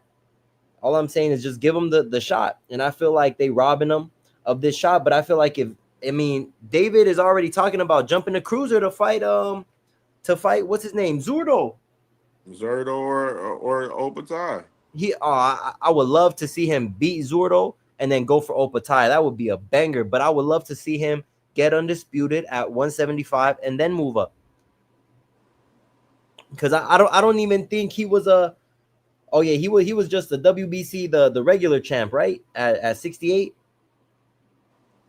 Yeah, yeah. Okay. So now, I don't know how many. He probably got a shit ton of them WBC belts at the crib because he was at 168 for a hot minute.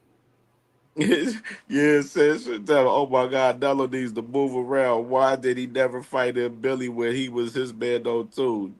Yeah, That's for a real. fact. That's a fact. Like that's what I'm saying. Nello don't want to pass the torch to any of these guys. That's why he choosing a safe route, and He want to kick it, bro. that's He why want I to just want kick that. it. That's no cat. That's why I really want Bud to beat Canelo in this fucking fight for real. I really do. Like I truly do. Just due to that shit for real Because we all because know, he we all been know. moving. I've been doing content on boxing the last 4 years, and just newly on YouTube the past year. And fucking, I've been talking about Canelo for years now. Like since he fought Plant, he's played it safe with Very all of safe. his fights ever since he fought Caleb Very Plant. For safe, real, in bro. my And he opinion. And stopped if these you want dudes. to go back, even when he signed to the Zone deal, when he fought a lot of those UK fighters, you know what I mean? You can say in that case as well. Like he's He played it he safe. he went to Matchroom to go on a Euro bum tour, knowing damn well them dudes ain't no real competition for him. Holding the titles hostage. You know what I'm saying? And then you holding the spy hostage for real because you ain't fighting the best. And then that's my thing with Turkey Al Sheikh. You talk about Turkey Al Sheikh making the best fight the best. Okay, yeah, he's fighting Bud Crawford. Okay, but Bud is moving up 3 weight classes just to fight this motherfucker though. And But then not at the only that, same sense, in the same sense, everybody want to see Canelo fight David Benavidez more than they want to see Bud Crawford. The yup, only people that want to see Canelo fight Bud Crawford is the Bud Crawford fucking fans for real. And that's only motherfuckers that want to see that. The Bud Crawford fans. I'm not crazy about Canelo fighting Bud. I No, I'm wasn't not either. crazy about it before they locked it in. As soon as they announced it, I said this is a trash fight. I heard Turkey talking about, oh yeah, we want Canelo for the last 4 fights, and then now he said in another interview that they're after Canelo's contract is done, they want to throw Shiraz in there. But I see if Bud does beat Canelo, right, and hear me out on this. This is just a theory that I was thinking about, because I do remember Canelo said he wants that rematch with Bivol, right? Mm-hmm. So if Canelo loses to Bud, I could see him moving up to 75. And I could see him staying there for his final years, trying to get that fight with Bivol only if he got them belts. And that's why I kind of said this is just a theory, just because I feel like they kind of stalling out Benavidez to leave Bivol as the champion. They about to age out Better Beef. Bivol goes in there, wins by arguably one of the best wins he's ever had, right? Because Better Beef takes his time or has his time off, and then Canelo loses, he moves up, and somehow magically Turkey makes that fight, Bivol and Canelo. That's just something I had in my head for a minute, Cam, and No, I you don't onto know, bro. something. No, you onto something. You definitely onto something. Cause I heard Turkey mention, he was like, oh yeah, I want what he said. He wanted Shiraz to Shiraz. fight him. Yeah, He said for Canelo next year. He said Shiraz and M. Billy yeah, bro. for 2026, and then he said I want to hopefully re-sign Canelo to another 3-4 fight deal and try to get him with Benavidez in 2027. And it But was how, crazy. yo? Me and my dog Marcus from Ohio Runs Boxing, man, we was talking about this shit earlier. Like I was like, man, with how the fuck you know Canelo gonna fight David Benavidez in 2027, bro? Bro, Like, exactly. what's the That's point what of I'm even saying. mentioning it?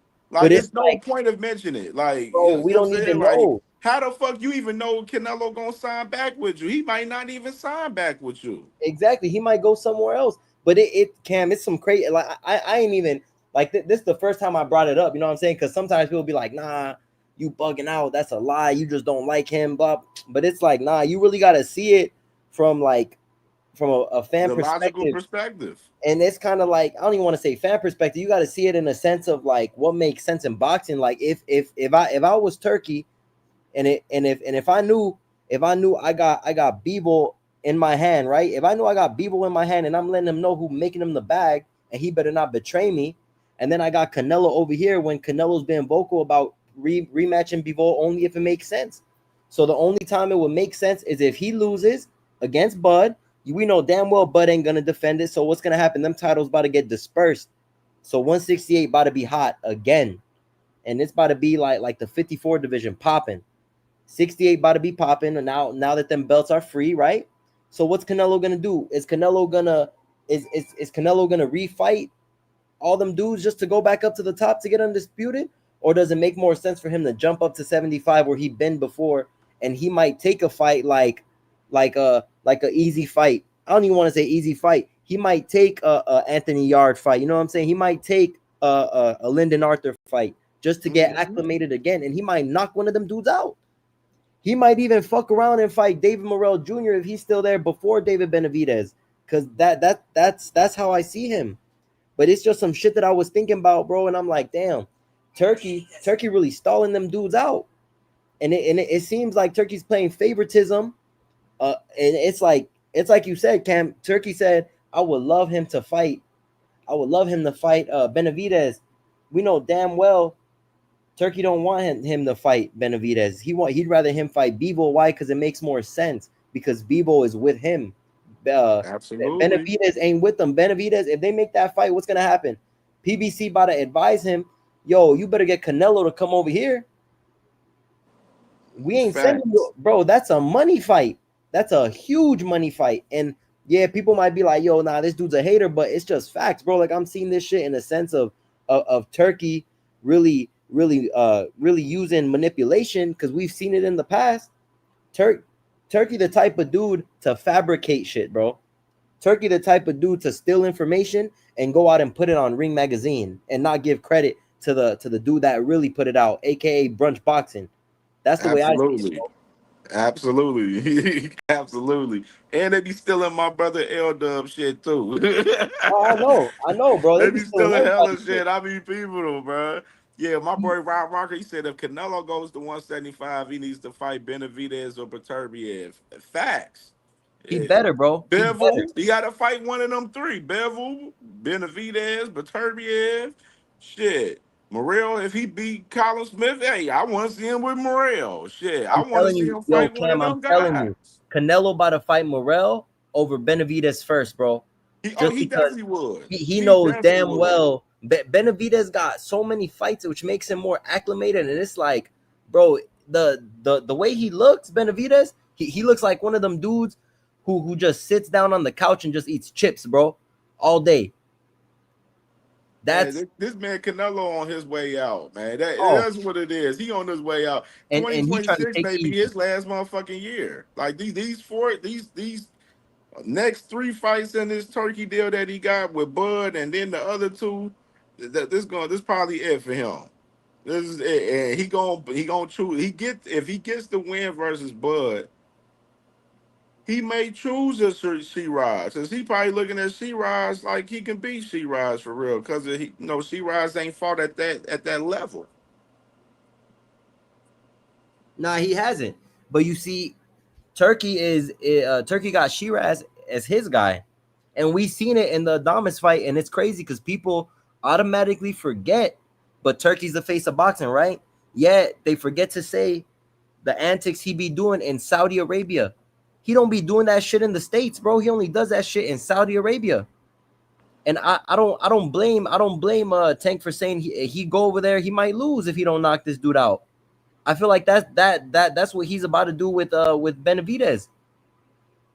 So, but I know Benavidez coming to fight, and I hope he really knocks. I hope he knocks Anthony Yard out, because I know Anthony Yard. He likes to stand in the pocket and he likes to shoot him. So that's fine with me, bro. David Benavidez is a dog, and he might finally get that knockout at 75 that everybody been saying that he hasn't gotten. Facts, facts. We gonna go to the next one right here. This is of course this the cruiserweight guys right here. Zerto, he's the WBA super champion, and of course he got that WBO strap as well. Jai Opatai has the IBF. Badu Jack, he has the WBC. Um, right here, man, nothing too much in particular. We don't see no damn Jake Paul in the rankings for the WBA Thank right God, here. bro. We're Thank God. not right here, particularly in the top 10. Uh, you got Chris Billiam Smith at number 8. You got Mike Perez at number 5. You know what I mean? Nothing too much right there. And then we can get to the heavyweights right here. The heavyweights, you got Usyk, man. Of course, he's the super champion for the WBA, undisputed pretty much. And you got Pulev, he's the WBA world champion. Then Michael Hunter, he's the number 1 contender right now. And they trying to get, Hunter and Pulev, then they locking in that fight right now. Moses Atuma at 2. You got Leonard Aparo at 3. Then you got Martin Bacoli at 4. Philip Herkovic at 5. Jarrell Big Baby Miller at 6. David Allen at 8. And he just had a fight that I spoke about earlier that he just got announced. So this the heavyweights right here, man. Moses Atuma supposed to fight Dillian White coming up August 16th in a couple of weeks. Better Um, win. Herkovic, he got a fight coming up. So Fabio Worley, man, I want to see some action, man. Man, why not Fabio Worley versus shit? Bacoli, shit. I love for them to mix it up. I think that'd be So a great fight considering Wardley's last performance. He was getting beat up and he just got lucky and hit him with the shot and knocked him out. I think was it the last round? yeah, Jake Paul lives at 15th in the one at Damn, 175. I bro, mean that's at cruiserweight for them. nasty. And you know Yeah. what's crazy is Jake Paul. He might actually get he might fight well, I think supposedly the Anthony Joshua fight's already confirmed. Man, yeah, they Or they're in talks, some matter shit of like fact, that. uh, And that, so that would put just Jake to in that kind of bring a position. little context to it. So this is Oh, okay. this Yeah, there we this go. is what it is right here. Sky Sports, they talked about it earlier, talking about the fight can absolutely happen. Two of AJ's losses came against Usyk. Usyk weighed 220 pounds for those fights. Jake is not Usyk, but Jake fought Tyson at 228. So size wise, we can get comfortable. We're actively discussing it. They bringing up Tyson when he was old as shit. That's wicked, bro. Jake ain't Usyk 100%. So now what? If he beats Anthony Joshua, are we gonna see them put him up there in the rankings to make that fight with Usyk? Could we actually see Jake Paul versus Usyk in 2026? Fuck no. I hope I not, don't want bro. to see it. I hope not because I Nah, get it. It's a money thing. I say this right here. If Jake Paul, I mean, if AJ was to really fight Jake Paul, this tells me that AJ is on his way out right here. But Totally not on his only way that, out. he better knock out Jake Paul the same way he knocked out what's his name? What's Buddy's name? Francis Ngannou. Yeah, He that would better have get to him be the out of there fucking quick. case. He better get him out there quick because Because I if Jake Paul was to beat Anthony Joshua in the fight, he out the game, bro. the boxing game is gonna be fucked up if that was to happen for real. Two cents talking about Jake Paul versus AB. I talked about that shit Wednesday, sis. Hey, salute to Hey, 2 Cents Boxing. Everybody, make sure y'all subscribe to my sister 2 Cents Boxing, man. Sis was cooking up earlier on a pop up live, man. She been cooking up crazy, man. Jake Paul versus AB. I talked about this the other day, Wednesday, on my show about that. And me and my boy Marcus from Ohio Runs Boxing, we was talking about it earlier when we was on the phone earlier. AB, I say give my man AB the bag. But fight wise, I don't like it because of the weight. And then for two, AB ain't doing shit right now. I can tell you, I'm from Cincinnati, and I can tell you, AB around here, he just chilling for real. So he ain't really doing nothing for real. And I was just like, it'd be a pure exhibition fight if Jake Paul was to fight AB for real. You know what I mean? I don't really care to see it, but shit, for AB the need money that for bag, AB, bro. go ahead and AB get need AB that the bag. bag, man. Get my dog the bag. He need that bag 'cause he was out there. He had the loaded dice, and he was scamming them dudes. He had to give that money back. Facts, man. So that was the heavyweights right there. So you got, I mean, Jarrell Big Baby Miller, he's talking about fighting The Jared fake Anderson baby, coming yeah, the up. fake baby. They're talking about having the Jared Big Baby Miller and Jared Anderson fight on the Canelo versus Bud card. I think So that'd they be a good fight. I think yeah, that'd be a that's great fight. that fight is in finals on final negotiations But I'm from what not I gonna lie to heard. you, Cam. I think real big baby beats up fake baby, just because I seen fake baby say he don't want to be there. He kind of giving me Sonny Edwards vibes. Where Mm. I don't know if you remember when Sonny fought Yafai and he said, "Can I be honest, mate? I don't even want to be here right now." And then you see fake baby do the same shit. He said, "Yo, I don't even care. I don't even want to be here." Like, come on, bro. Like, what are you bummed out because you got beat up by Martin Bacoli? And Martin Bacoli ain't been looking good either. He been pulling up to them weigh-ins with them skinny jeans, bro, and them shits don't even fit him.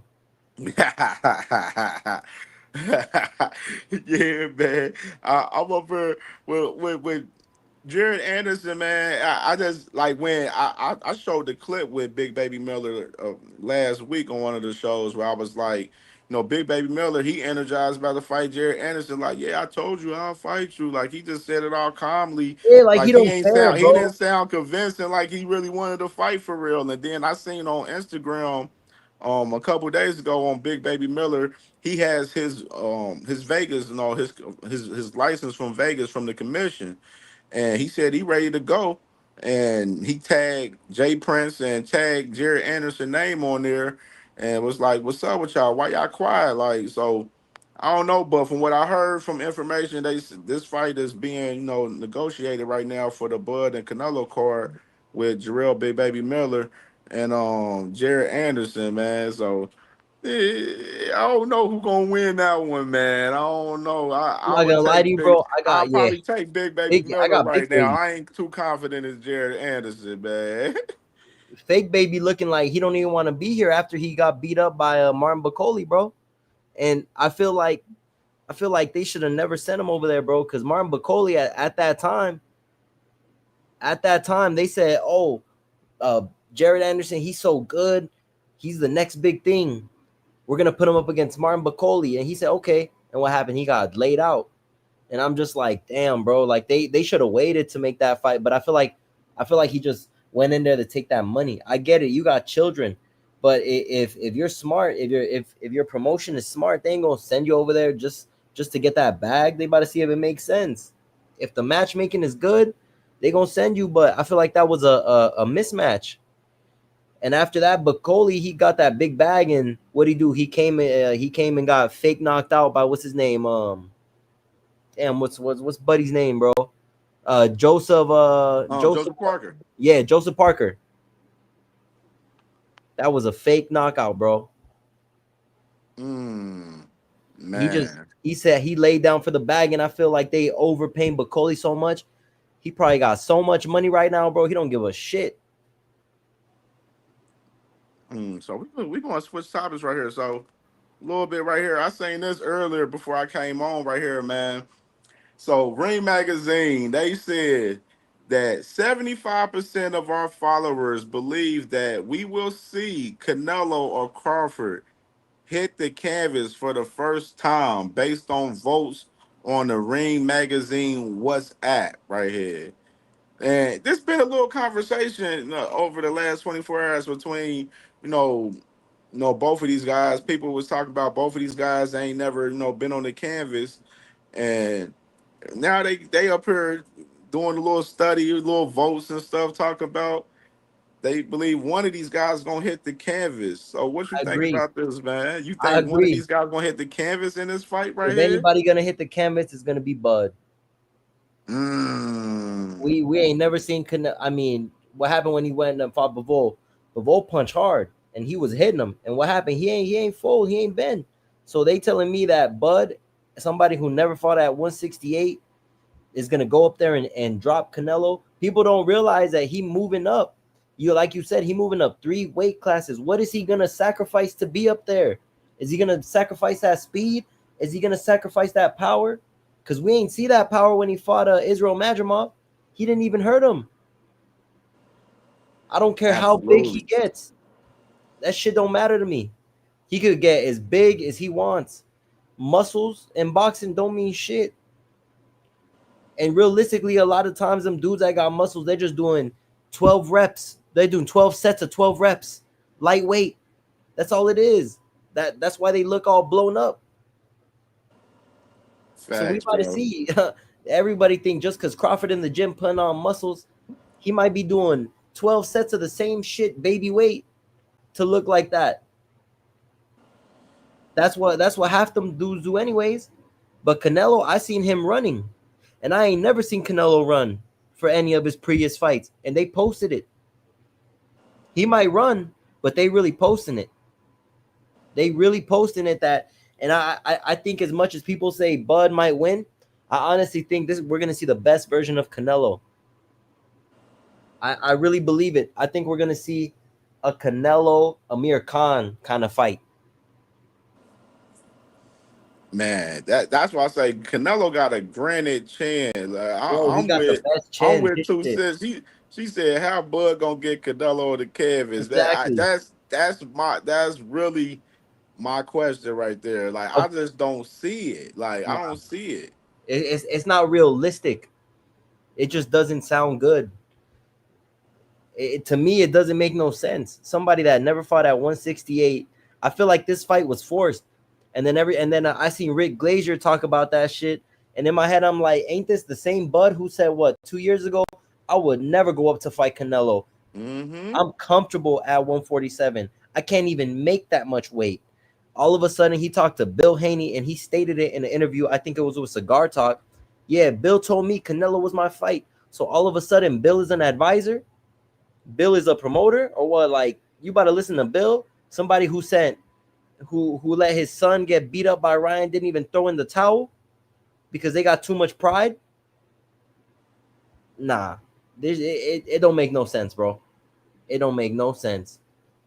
I like what Shava. I like what you said. Sis, about it was it was forced, but by whom? By Bud himself. Facts. This man, what's it called it? Daggone Bill Haney then told Bud, "Oh, go up and fight Canelo." So, and Bud said, "Oh, well, Bill Haney told me to fight Canelo, and I ain't never think about it until Bill Haney." So, so Shava, now we can be like, blame Bill Haney, like my man Amber Queen said. Bill Haney must have told Bud, yo, Bud, you about to retire soon. You about to make the most money out this fight. You about to be rich, more rich than you've ever been. Take the money, because we know Bill and Devin, they love the money over health, and that's just facts. Man, bro, that is some nasty work, man. I just like I said, I don't see him hitting the canvas in this at all in this fight right here. Far as I mean, but now Canelo ain't had a stoppage since Caleb Plant in 2021. Yep. Now he did knock down Belanga. And Munguia. Yeah, and he didn't knock down Skull in his last fight because Skull was running around that motherfucker. He ain't want no type of smoke to Skull had engage his at all. ballerina shoes on. Exactly, sis. Like, no one asked for the fight. I think the fact EJ and Nello were supposed to be a fight, Bud felt he had something to prove. That's just been my thoughts. You on to something right there, sis. You on to something. Because, of course, the conversation in the past was, they were building up Earl to fight Canelo. You know what I'm saying? And people... If people don't know, kind of, do the track record with that, that was the fight. That was, Canelo, he was talking about it a couple of interviews. Said, like, yeah, I wouldn't mind fighting Earl. You know what I mean? Because he looking at, shit, Earl's a big star in the game. It'd be a big money fight. So he was looking at it in that perspective. And Bud, like you said, Bud, he said he never thought about this fight until Bill Haney told him about fighting fucking Canelo, and now you got it happening all of a sudden, oh, I need to fight Canelo. And then Turkey kicked out Skull after the fight. You see how he did Skull? I ain't see one interview after the fight of Skull. No, but as soon as after the fight, man, they told Skull to get out the ring, and he brought Bud in. He said, Skull, get the fuck out the ring. Get out. Come here, Bud. Come over here. He brought Bud right in the ring, holding his damn hand. Like they ain't give a damn about no damn William Skull. We ain't heard shit from William Skull since then. Turkey is a user in the game. He only used Skull. He gave him that bag, and now we might never see Skull again. He gave him that bag just so Canelo could get that belt, just so that this fight could happen. He was holding his damn hand. I lucky I can't pull the picture up. I got it in my damn phone. He was. He was holding his hand so crazy. Right now. Holding his damn hand. Holding his hand, that Bud looked so comfortable. Speaking of Turkey, man, let me play this right here from Oscar De La Hoya, man. Oscar De La Hoya had the clapback Thursday. Oh yeah, that shit was fire, bro. I gotta play it, man. I gotta play it, y'all. It's your favorite time of the week again. Time for the only segment in boxing that gives you the facts and makes you laugh. It's Clapback Thursdays. So it was reported last week that the TKO group is attempting to amend the Muhammad Ali Act, and the writing is on the wall. Fighters beware. The Ali Act was put into place back in 2000 to protect fighters by assuring them financial transparency, contract fairness, protecting them from other conflicts of interest, etc., etc. AKA, it protects fighters from being taken advantage of. In the fifth, my ass goes down. And now, of course, as TKO prepares to enter the boxing space, the first thing they want to do is change this act and leave fighters vulnerable. TKO needs this to change so they can implement the exact same unethical business tactics in boxing. It's strictly business. That they used to create a monopoly with the UFC. Was all this legal? Think about this. The UFC was sued by their own fighters for this unethical shit. They recently settled on a $375 million antitrust lawsuit. Absolutely fucking not. Over claims they used illegal practices to suppress fighters' wages. You guys are getting paid? And rival promoters. Their own fighters sued them over this. And after all that, they're coming to another sport and trying to do the exact same fucking thing. Look, Dana White is douchebag of the year, always flaunting his relationship with President Donald Trump and is very clearly banking on this getting pushed through using that connection. Feels like it's a bribe. So to make things easy to understand, this new league TKO is planning on paying fighters whatever they want, which will likely be pennies on the dollar based on the existing UFC model. The same model that leaves their fighters in broken bodies and empty bank accounts. Spare some change? The latest heartbreaking example is former UFC fighter Ben Askren, who needed a double lung transplant and couldn't afford it, so he publicly had to ask for help. None of these people like Dana or anyone stepping in. This is exactly my point. They don't give a fuck about boxing. Don't be foolish. We both know the name of this game. And it sure as hell ain't pugilism. Or fighters, or putting their lives on the line. They care about their bottom line and their stock price. Greed, for lack of a better word, is good. Scumbags will always be scumbags. And every move they make is so fucking predictable. You're predictable. The Ali Act is there for a good reason. I've been a promoter, for 24 years now, and I've never wanted one change in the Ali Act because I'm about fairness and helping fighters. The fact that this is the first move they want to make in boxing tells you everything you need to know. Thank you. TKO will lie and tell you it's better for everyone. It's not a lie if you believe it. This way and distract you by saying they were changing boxing and trying to unify it. They're doing the opposite. They're just fucking pigs with fucking lipstick. I'm telling you now, this is a warning to all fighters. Stop what you're doing and listen. There is zero reason to want to change the Muhammad Ali Act whatsoever. And this is a huge red flag to the entire boxing community. TKO remains TK no. And remember folks, you're never a hater if you only speak the facts. I'm rich, bitch!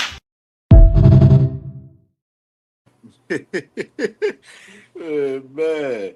The boy Oscar De La Hoya on the cook-up, man. What you think about that, Isaiah?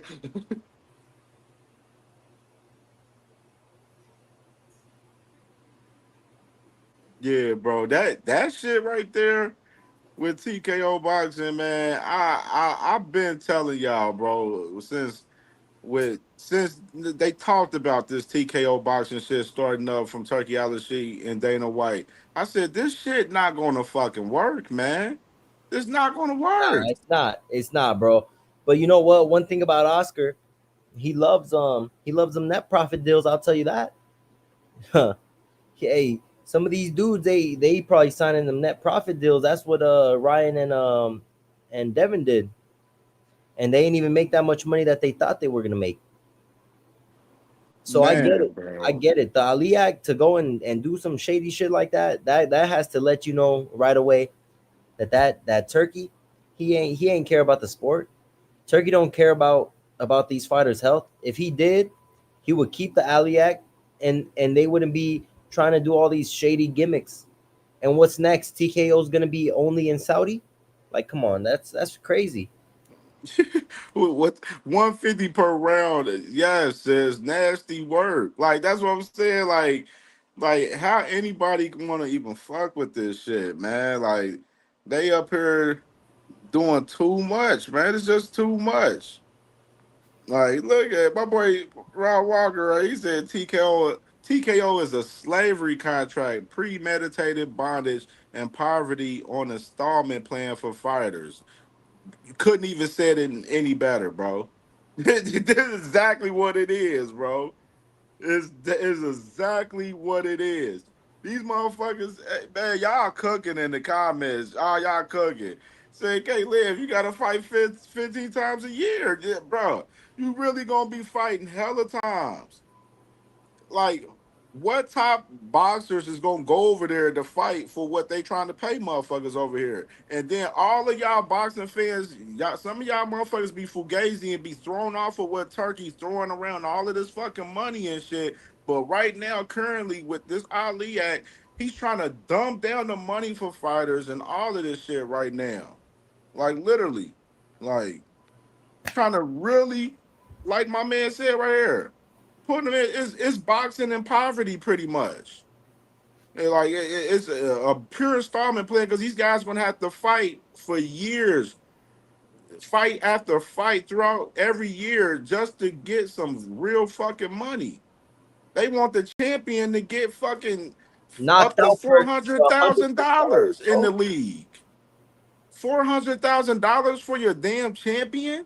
Like, come on, bro. Like, what are we talking about? Like, that's why I'm saying that all of the Turkey fans that love this motherfucker, like, y'all don't have no integrity in this boxing shit, liking this dude, because he has no integrity for real for himself. All he wants to do is just put on fights that he personally himself wants to see. He It's don't not care what what y'all people want to want. see. Yeah, It's he what don't care. himself, what he want to see.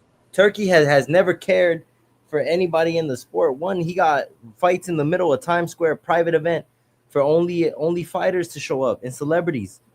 Like, come on, like y'all really gotta open your eyes. Turkey is one of them dudes who, as soon as he gets his hand in boxing, it's about to be even worse than the UFC. Man, my man Rob Rocker said Turkey and Dana wants to reduce boxing down to glorified tough man contest under the UFC pay scale or worse. Absolutely.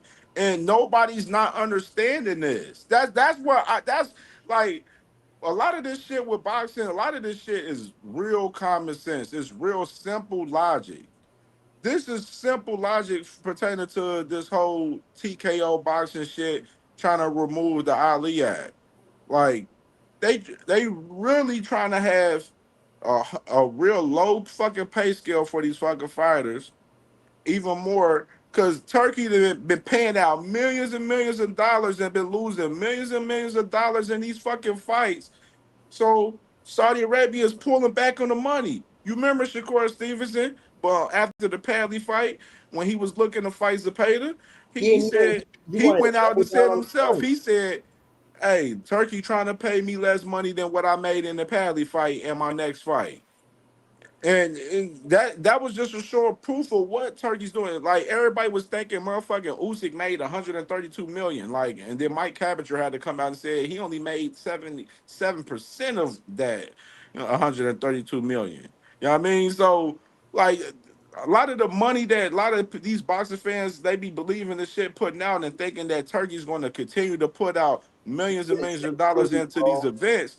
He's he's dialing back on that shit because the government in Saudi is telling him, yo, you gotta dial back on that shit. We losing a lot of fucking money over there.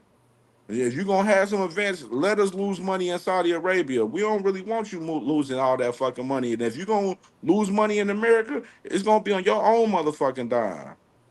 Nah, yo, Cam, this about to be my last thing I'm about to say, and I gotta jump out. But what's it Go called? ahead. And I don't know if you remember, Dana White did an interview talking about TKO, how he wants to have boxing during the day and UFC in the night. He said that he would rather do that so that you don't have people picking and choosing what they want to see. So Dana himself is comfortable with having boxing during the day just to prioritize UFC in the night. He ain't about to make no money on boxing doing that shit. People got stuff to do on Saturdays, yet alone on Fridays. Imagine that, bro. You got people at work that don't even get out till 6. So what you telling me the fight's gonna be at 4 o'clock, 5, and then I gotta rush home to watch a fight that I paid for, and it's gonna be done pretty soon? Nah, bro. That's all I gotta say though. I'm out. Appreciate you, Fact, bro. Cam. Salute to you, Isaiah, bro. Salute to you. Salute to you. Salute to my brother Zach B. He said, "Why does the Ali Act have to change to get insurance? If he cares so much, just give it to him." Facts. Facts.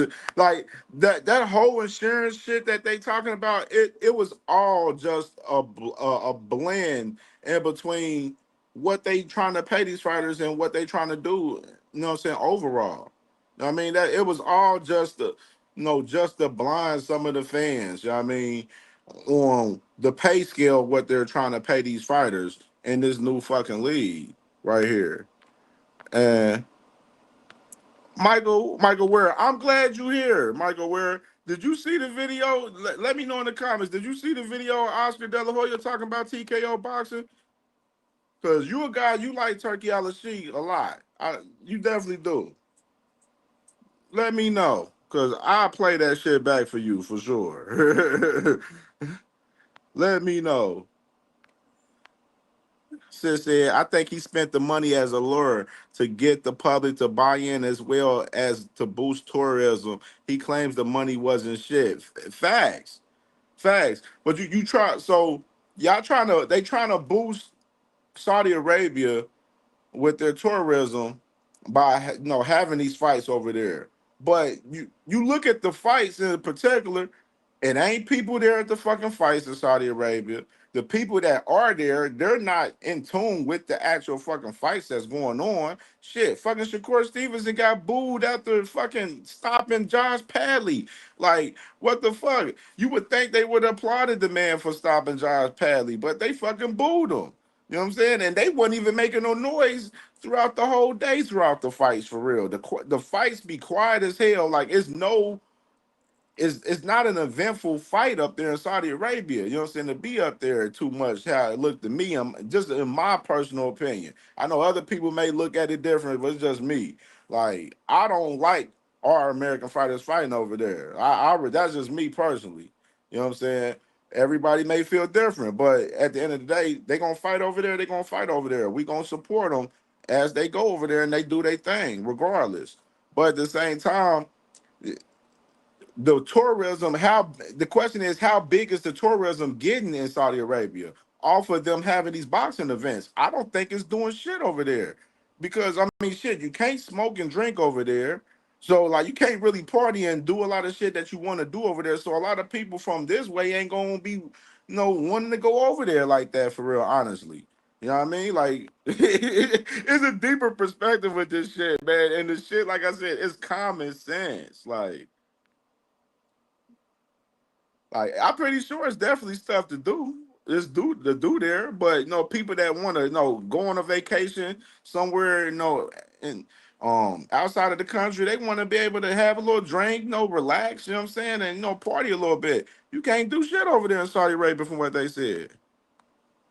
So Michael Ware says, well, then other promoters should make the fights we want. I support Turkey as long as he makes the good fights. TKO boxing, I feel, as a league for low tier boxers. Okay, you are right. Far as the other promoters need to make the fights that people want. You right. The promoters definitely need to do their fucking job. I'm in a total agreement with you. But the same thing with Turkey. He's not making the best fight the best in all cases. He's not. He's not. All of his fights isn't 50-50 fights. They're not. You know what I mean? Like, and you're not going to get no 50-50 fights with this TKO boxing shit, with this pay scale over there. You're going to be finding a whole bunch of prospects fighting over there with that shit. Like, it's going to be a whole prospects fighting over that motherfucker. So, let me do some. So I wanted to talk about this real quick. All right, well, let me share this with Bud. Number one fighter in the world. What's your name? Pound for pound, Terrence Crawford. He going for 42-0. Where's he from? Omaha, Nebraska. Height and weight. You understand? Who's he going against? Let's take him down. Alvarez, Canelo. Oh my God, are you serious, bro? Good luck. You heard? You're the man. You heard? He make his own luck. Look at this hard work. It ain't no magic. It's hard work. Just hard work.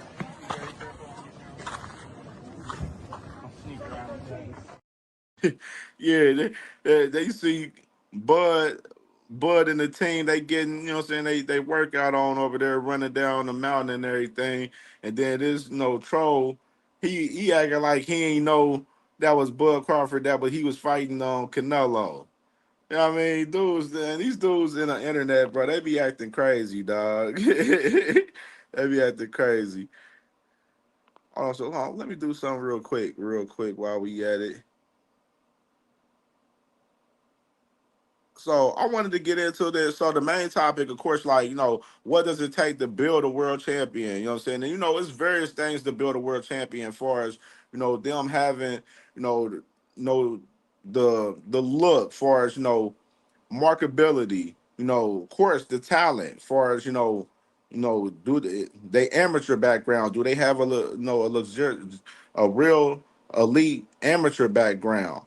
You know, and then coming up, just the talent and overall. So of course, we talking about Abdullah Mason, and of course Abdullah Mason right here with him.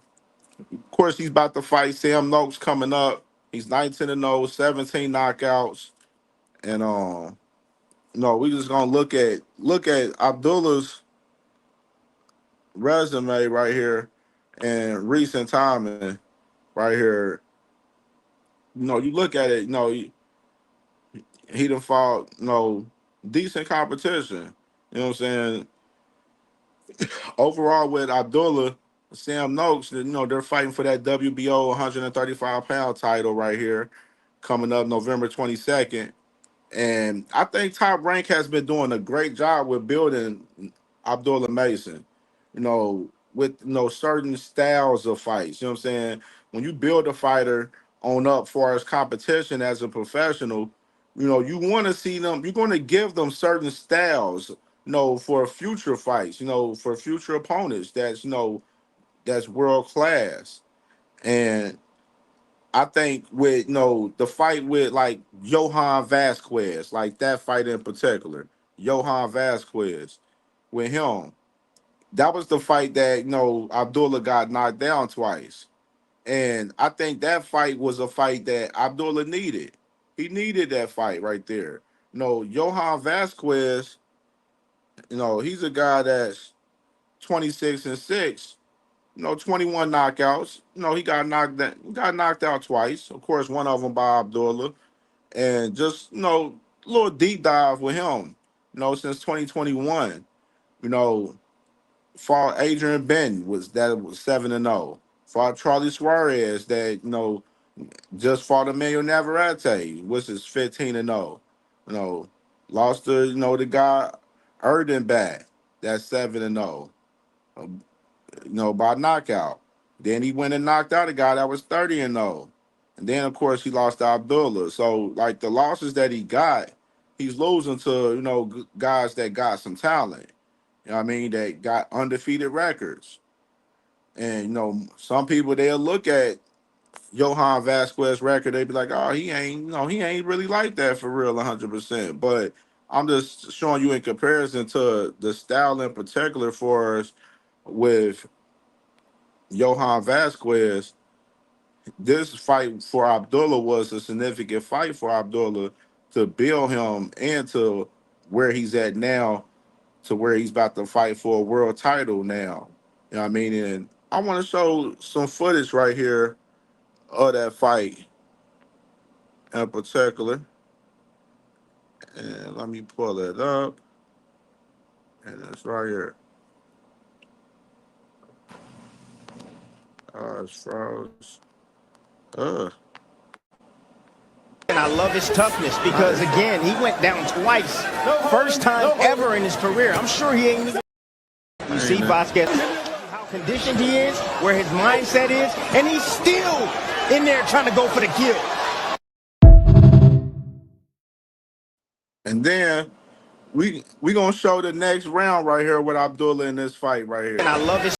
Yeah, man.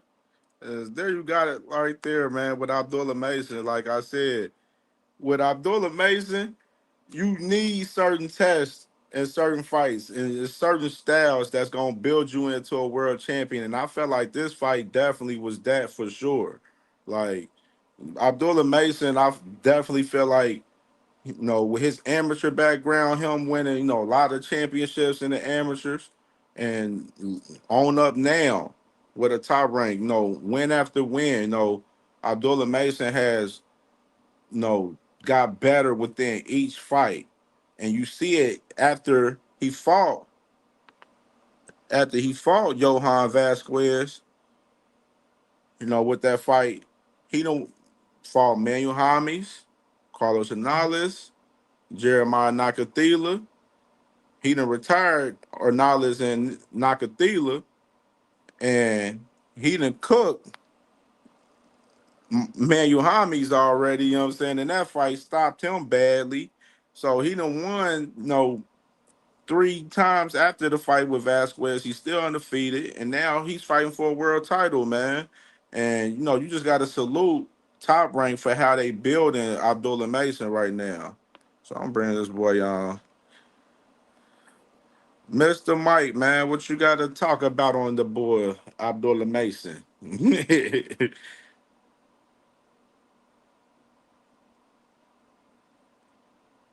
You on mute?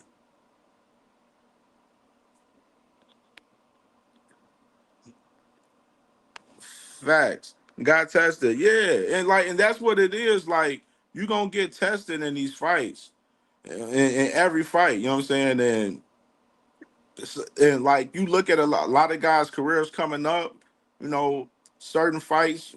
A lot of promotional companies they give you certain fights to see where you're gonna be at and see if you are that guy that can become a world champion, and in the future.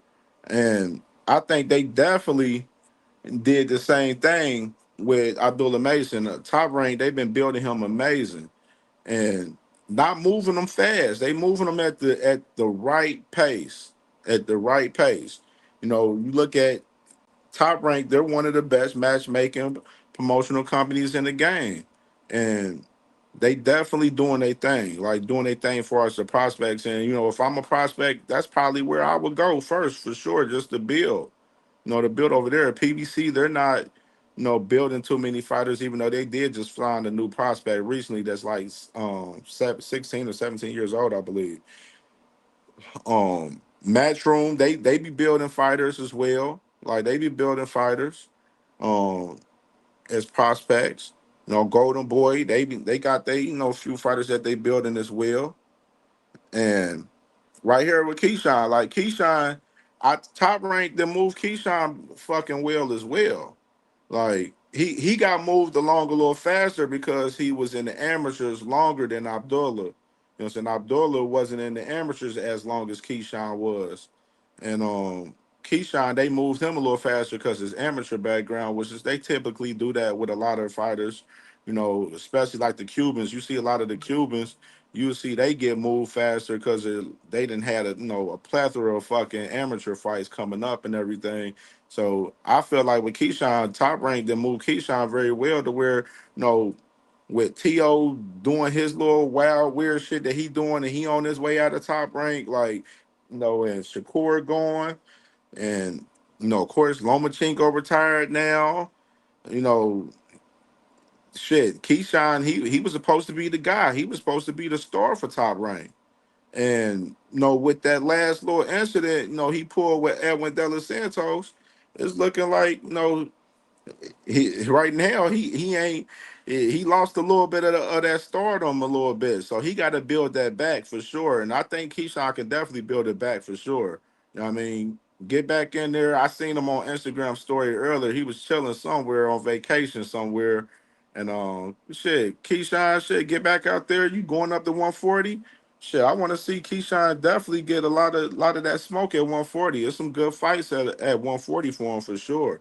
And Top Rank, notice some of the fights with Keyshawn too, like him fighting Pedraza. You know what I'm saying? That was a look for him to, okay, Pedraza fought Tank. All right, let's see how motherfucking Keyshawn look against Pedraza. Like similar with Abdullah Mason. He fought Jeremiah Nakathila. And then Shakur, he fought Jeremiah Nakathila. So they like, shit, let's see how Abdullah Mason look versus Jeremiah Nakathila. And along with Keyshawn, fighting Edwin De Los Santos, even though he didn't end up fighting the man, they wanted to see how he looked because of Shakur fought him. You know what I mean? So that the Top Rank, they do a lot of measurement far as fights like that, and with their guys, you know what I'm saying, which is it's brilliant, it's really smart. And all of the boxing companies does it. They all do it far as having them fight certain guys that certain guys then fought and stuff, and seeing how they measure up, like similar with Boots Ennis fighting. Well, it wasn't his choice. It was wasn't his choice 100% after a while, but he ended up fighting David Avanesian. You know what I mean? Bud Crawford. He done fought David Avanesian. So it's, you see a lot of those comparison far as fights and stuff within the promotional companies and boxing and stuff. A lot of cases for sure. Like you see a lot of that shit. And of course, let me go ahead and bring this up. So, I mean, of course, tonight we got some boxing tonight, and it's another card on ESPN Plus tonight too, as well. A lot of Spanish fighters on that card, but I'll be checking out this tonight with on Pro Box tonight.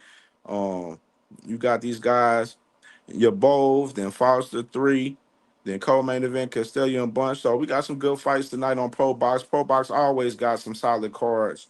You know what I mean? So we'll definitely be tuned in to that tonight, just to give y'all an update on that. And then of course tomorrow you got Oscar Duarte versus Kenneth Sims. Now I pulled up earlier as far as the WBA rankings at 140. They got Kenneth Sims at number 4, and they got Oscar Duarte at number 5, right behind them. So this fight right here is a fight for both of these guys to move up at 140 for the as far as the WBA right there.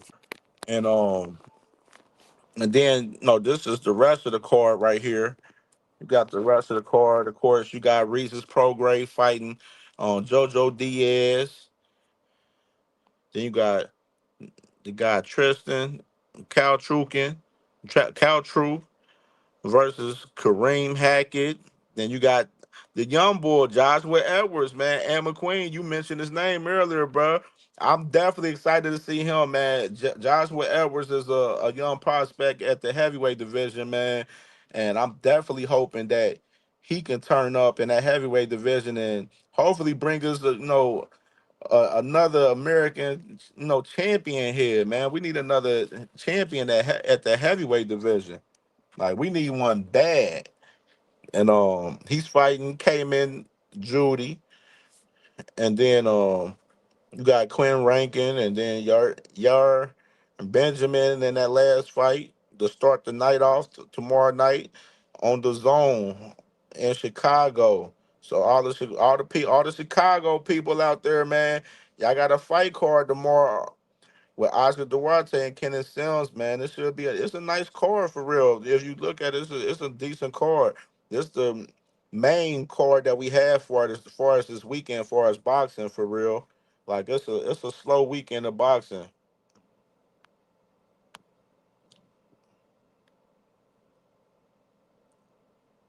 Yeah, yeah, sis. Yeah, yeah. He on this card. Yeah, he fighting that. Yeah, that gon' I mean, he fighting tonight on the Pro Box card. Sims, you said Sims about to box circles around Oscar Duarte. Man, that fight is tough, man. That's tough. Like I'm edging Oscar Duarte. Like if it goes to decision, if this is a fight that goes to decision, I would edge Oscar Duarte because Golden Boy is pushing Oscar Duarte very hard. I mean, if it's a close decision fight, if you want to go with the boxing politics for us that, but Oscar Duarte, he's powerful. Like he didn't look good ever since he lost to Ryan Garcia. So this a tough fight for Kenneth Sims, man. But Kenneth Sims definitely gonna have to outbox him to win this fight for sure. But man, it's a tough ass fight. I can't. I actually can, I'm excited for this fight. I can't wait to see this fight because I actually like both guys. I like Oscar Duarte and I like Kenneth Sims. So I'm really excited to see this fight tomorrow night. Honestly. And I'm real curious to see Reese's Prograde versus JoJo Diaz. I ain't gonna lie. I'm curious to see who gonna win that fight for real. Like I ain't gonna lie. I'm curious as hell. Yeah, crucial content, man. Y'all gotta fight tomorrow, bruh. Y'all rocking tomorrow, man. Y'all got a fight card tomorrow, dog.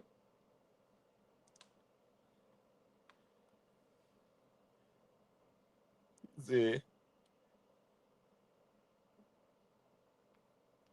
yeah. I now the fight. Like I said, I'm excited to see I'm excited to see Joshua Edwards. That's who I'm excited to see tomorrow. That I'm gonna be real locked in to watch him tomorrow night. I can't miss him fight. I gotta watch Joshua Edwards because I like him a lot, and I think he can be that one of them guys, man, for America for the heavyweights. You going crucial? Yeah, bro.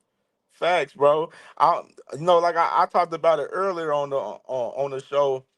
That Toledo, they got a fight card coming up with Albert Bill and Adele Mason. They got several fighters from Ohio on this card in Toledo August 30th. So I'm gonna be going up there, you know, watching the fights and networking up there and everything. So I'll be up there August 30th, man. I can't wait for that. And I'm gonna have some of the guys on the fight card on the channel. Of course, we're gonna have Albert Bell on the channel and everything. I can just go ahead and put that out there a little bit. So we got some guys that's gonna be in the channel on that card. So we working on a lot of shit right now. Working on a lot of shit behind the scenes. But I'm definitely excited to see Joshua Edwards. I'm excited about him, man. I like him a lot. Regis Prograis versus JoJo Diaz. Man, if Regis Prograis lose to JoJo Diaz, dog, he lose to JoJo Diaz, it's over for real. This fight is pretty much it's going to tell who career is going to be over for real with Regis Prograis and JoJo Diaz. You remember I put up JoJo Diaz on record Wednesday on the show. JoJo Diaz, man, he just ain't a good fighter to me. And Regis, he done took some steps back for sure. Even before he fought Devin Haney, Regis didn't look good against Zorilla. So, man, this is a tough fight right here. Facts, Ed McQuaid. The crossroads fight. Definitely a crossroads fight. This is a do or die fight for both of these guys.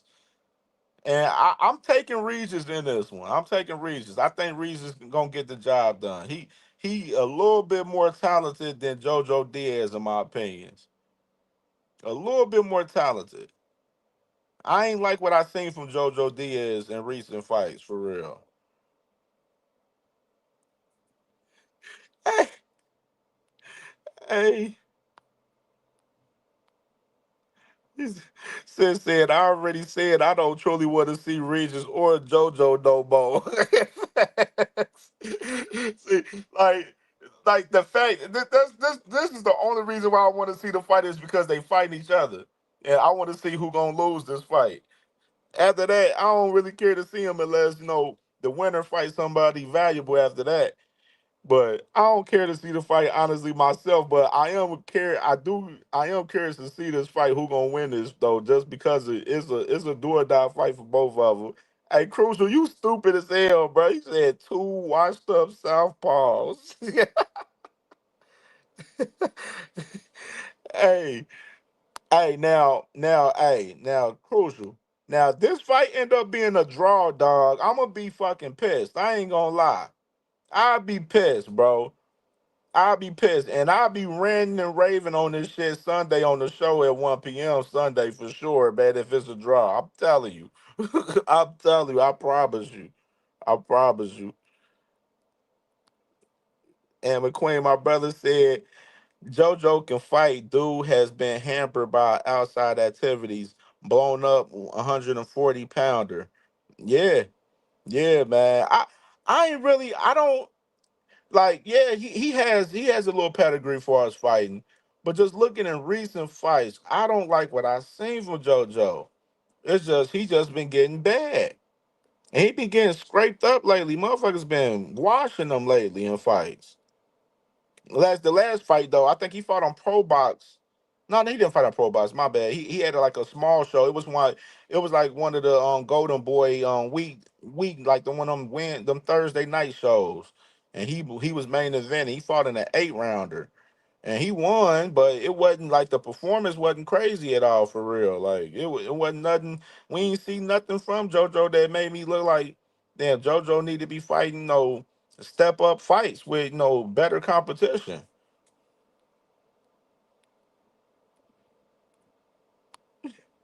He said, who they going to fight of value going forward if either win came up. Hey man, see that's the thing. That's the thing. Regis, I don't know why the hell Regis is still at 140. That's my thing. Why the fuck is you fighting at 140? No, I'm not saying Regis at 147 now. That's my bad. Okay, so they at 147. Hey, you know who I would like to see Regis fight? Real talk. Give Regis Blair Cobb. That's what I would like to see. Regis, hey, Blair Cobb ain't fought nobody since AB. Regis beat JoJo Diaz. Give Regis Blair Cobbs. That's what I want to see. I want to see Blair Cobbs get back out there, man.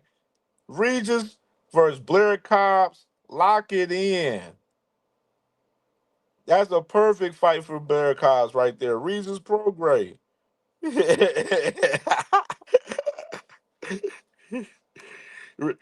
Blair Cobbs ain't got shit going on right now, too. I'm like, hey, give him Regis if he beat JoJo.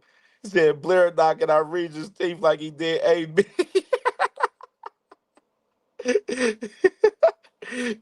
He probably would though. He probably would. He probably would. I didn't like what I seen from like Regis versus Jack Catterall. He looked it wasn't a good fight for Regis. Like Regis, he's slow footed. His power is not crazy like it was when he was younger, honestly, in my opinion. And Regis not athletic. And I just think like the punch resistance a little bit is kind of a little off to me with Regis too. Like so, I don't know, man. It's just Regis is, uh, it's just ugly about Regis. I'm not high on that fight in particular. But these guys right here, this gonna be a banker right here, dog. These two guys, Oscar Duarte, man, he been on a tear. He been on a tear. You know what I'm saying? Ever since he lost to Ryan Garcia. I'm liking what I'm seeing. Who y'all think gonna win this one though?